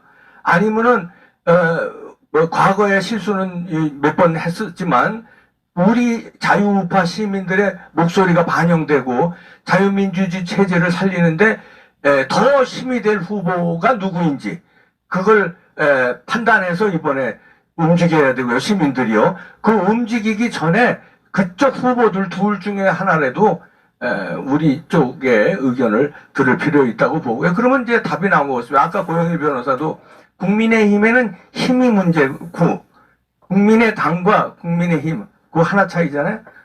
그거 다 없애면 되겠네요. 국민의힘의 힘 없애고 국민의당의 당을 없애서 제3세력의 이 자유우파 시민들을 위시로 한 거대한 진짜 자유민주주의 체계를 다시 세우려는 세력이 집권 내지는 제3세력의 정당으로 갈 때 어느 후보가 서울시장으로 있는 게 유리할까? 그걸 지금 판단하면 되겠어요. 그때 윤석열도 뭐 대권 후보로 거대 그 제3세력에서 모을 때 그때 서울시장이 누가 되면 유리하겠는가? 그것만 잘 판단하면 될 것 같습니다. 네, 주말에 여론조사 하게 될 겁니다. 받지 않을 이유가 없고, 또 만약에 안 받게 되면 더 불리해지는 거겠죠. 저는 안철수의 오늘 양보가 동정표를 얻어서 그동안의 오세훈의 상승세를 꺾고 국민들에게 새로운 평가를 받게 될 것이다. 참 김종인 얘기를 오늘 굉장히 많이 했습니다. 김종인 비대위원장의 막말, 안철수가 정신병자 같다. 이 막말 하나로 불거진 파장이 결국 오세훈의 상승세를 꺾고 또 안철수에게 유리한 국면을 만들었고, 그 유리한 국면 속에서 안철수는 그래, 내가 불리하더라도 여론조사 유선전화 문항 받겠다 라고 나온 거 아닙니까? 계산이 다 깔려 있는 겁니다. 안철수가 뭐 나름 거의 10년간 정치를 하다 보니까 이쯤에는 양보해도 이길 수 있구나 라는 걸 안 거죠. 주말의 결과는 뻔할 겁니다. 그래서 결국 이런 상황을 만든 거는 김종인이기 때문에 주말 이후에는 김종인은 사퇴할 수뿐이 없습니다. 어쩔 수 없는 거죠. 안철수로 단일화되면 김종인은 사퇴하고 나가는 게 정답이 돼버리는 겁니다. 문제는 뭐냐 여기서. 그러면 국민의힘은 멀쩡할 것이냐. 불임정당입니다. 정당이라는 것은 정권을 창출해야 되고 그걸 통해서 권력을 쟁취하는 것이 정당의 목표입니다. 즉 대통령을 만드는 게 정당의 목표입니다. 정치인의 목표는 대통령이 되는 겁니다. 그런데 불임정당, 대통령도 만들 수 없고 대통령도 될 수 없는 정당이 왜 존재해야 되는 이유가 남는 겁니다. 그렇게 되면 이제 제3지대론이 만들어질 것이고 제3지대에 누가 주축 세력이 될 것이냐는 논의가 또 시작될 겁니다. 그런데 문제는 뭐냐? 국민의힘은 기득권 정당입니다. 웰빙입니다. 포기하지 않습니다. 그자들은 그 썩은 동아줄을 잡고 계속 남아 있고 싶어 할 겁니다. 그렇게 되면 다음 대선은 문제거리가 생깁니다. 소위 말하는 웰빙 기득권 정당이라는 세력이 계속 남아서 분열될 가능성이 있는 거죠. 흡수하지 못하는 겁니다. 불임정당인데 누가 거기 들어가겠습니까? 즉 다음 대선도 어려워지는 상황. 그걸 누가 만들었습니까? 바로 김종인이 만든 겁니다. 김종인은 성공한 겁니다. 김종인의 체제는 실패한 것이 아니라 김종인은 의도적으로 막말을 했고 의도적으로 이 판을 깨버리려고 한 겁니다. 즉 김종인의 목표는 문재인의 뜻에 따라서 좌파들의 이 거대한 음모에 따라서 움직인 거 아니겠습니까? 그래서 저는 우리가 심각하게 생각해야 됩니다. 밉더라도 싫더라도 적어도 우리가 중심을 잡고 대한민국 살리는 방향으로 움직여야 되겠다. 부정선거 마지막으로 말씀드리겠습니다. 부정선거 있으니까 이미 정해졌으니까 투표 나가지 않는다. 이런 생각도 하지 말아야 됩니다. 우리 감시해야 됩니다. 그동안 부정선거 활동하시는 분들 참 공감 많이 합니다. 그런데 재판에만 집중하다 보니까 미래에 대비하지 않습니다. 그거 과거 거 바로 잡겠다. 잡히지 않습니다. 미국의 대통령 트럼프도 대통령 재임 기간에도 못 잡은 거를 시민단체 몇몇이서 뭘 잡아놓겠습니까? 1년 지나도록 하나도 한 게 없습니다. 오히려 돈만 왕창 모았죠. 그 돈 쓰지도 못할 돈 모아놓고 뭐 했습니까? 그러면 이제 감시해야 됩니다. 제가 말씀드리는 건 과거에 그런 미진함이 있다면은 이제 감시를 해야 된다. 아까 김경재 총장님 좋은 말씀하셨습니다. 후보자들에게 당신들 어떻게 부정선거에 대해서 막을 수 있는 대안이 있느냐, 관심이나 갖고 있느냐, 이 부분을 알려줘야 되는 겁니다. 그래서 후보자들이 적어도 감시 체계만이라도 철저히 할 수 있게끔 우리가 제안을 해야 되고 우리가 또 참여해야 되는 부분이 있다. 이런 말씀 드리겠고요. 다시 한번 말씀드리면 뭐 안철수가 좋다, 오세훈이 좋다 이런 부분보다는 대한민국을 어디로 우리가 끌고 가야 될지 이번 서울시장 선거 이후에 어떤 판이 벌어질지를 심각하게 생각하는 것이 중요한 지금 시점이 됐지 않나 이런 말씀을 드립니다.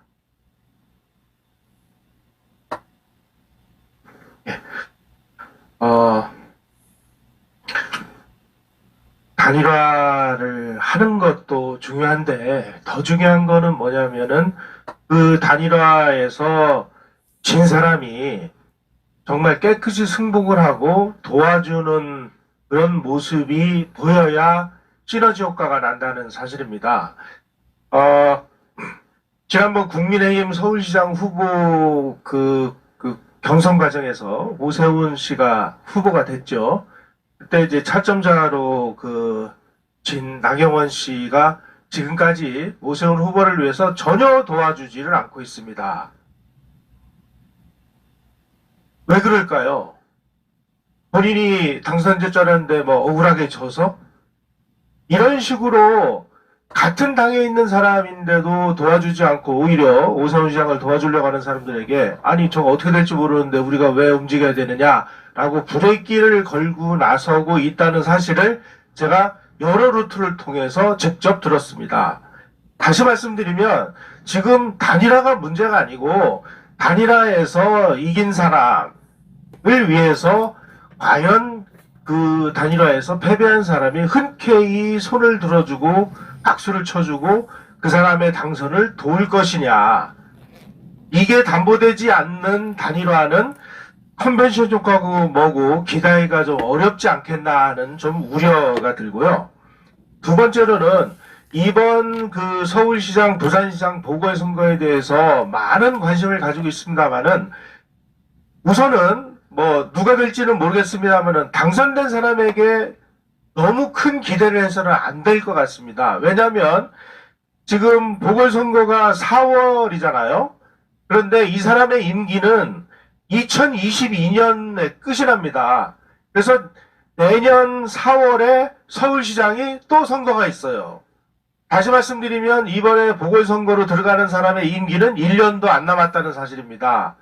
이미 모든 예산이라든지 모든 공무원 조직이라든지 이런 것들이 다 셋업이 돼 있어요. 거기에 시장이 바뀐다고 해서 과연 시정이 큰 변화가 있을 것이냐, 이런 거를 너무 크게 기대하면 실망도 크기 때문에 지금 들어가는 사람은 그냥 상징적인 의미다라고 봐야 될 것 같습니다. 더군다나 지금 서울시 의회 의석 분포를 보면 더불어민주당이 압도적인 다수를 차지하고 있고요. 서울시 산하에 있는 구청장도 압도적인 다수가 더불어민주당입니다. 과연 시장 한 사람이 바뀐다고 해서 우리 자유우파의 그 애국 시민들이 생각하시는 그 정도의 변화를 일으킬 수 있을 것이냐, 너무 큰 기대를 하지 않으시는 게 좋을 것 같고요. 그렇다고 해서 이번 선거를 뭐 져도 되느냐, 이건 아닙니다.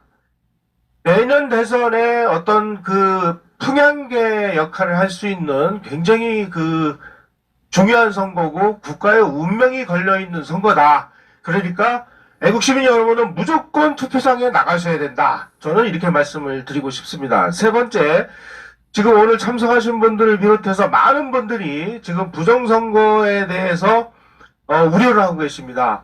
그리고 부정선거가 없었다라고 얘기할 수 있는 사람은 이 지구상에 아무도 없습니다.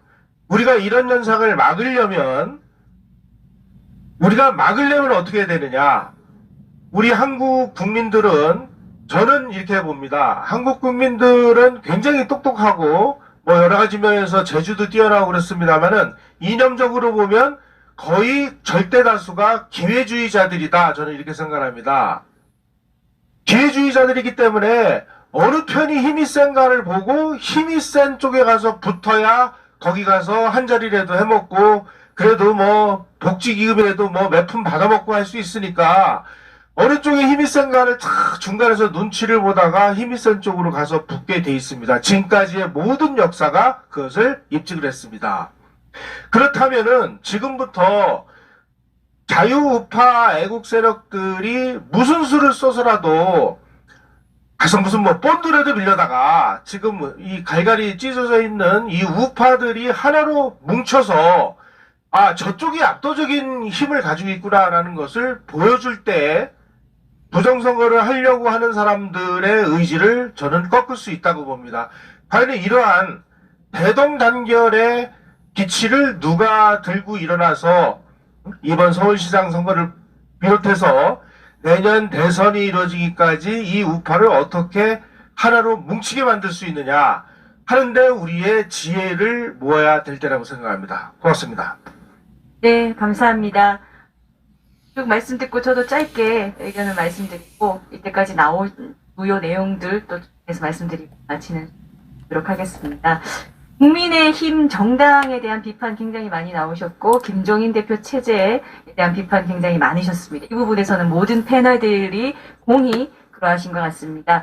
다만 오늘 이 자리는 서울시장이 누가 돼야 하는가, 우리 범야권 후보가 누가 돼야 하는가를 묻는 자리이기 때문에 국민의힘에 대한 싫은 감정, 김종인 체제에 대한 싫은 감정과는 조금 구분해서 될 필요가 있다는 생각이 저는 들고, 아무리 봐도 끝까지 뭐 누구를 밀어야 좋을까, 특히 우리 애국운동 하시는 분들은 정말 이번만큼은 내가 밀어준 후보가 서울시장이 돼서 정말 우리 애국 진영에 도움이 됐으면 좋겠다, 이런 간절함이 있으실 겁니다. 그래서 더 고민이 많으실 텐데, 글쎄요, 헷갈리고 결정이 어려울 때는 원칙으로 돌아가라는 말도 있습니다.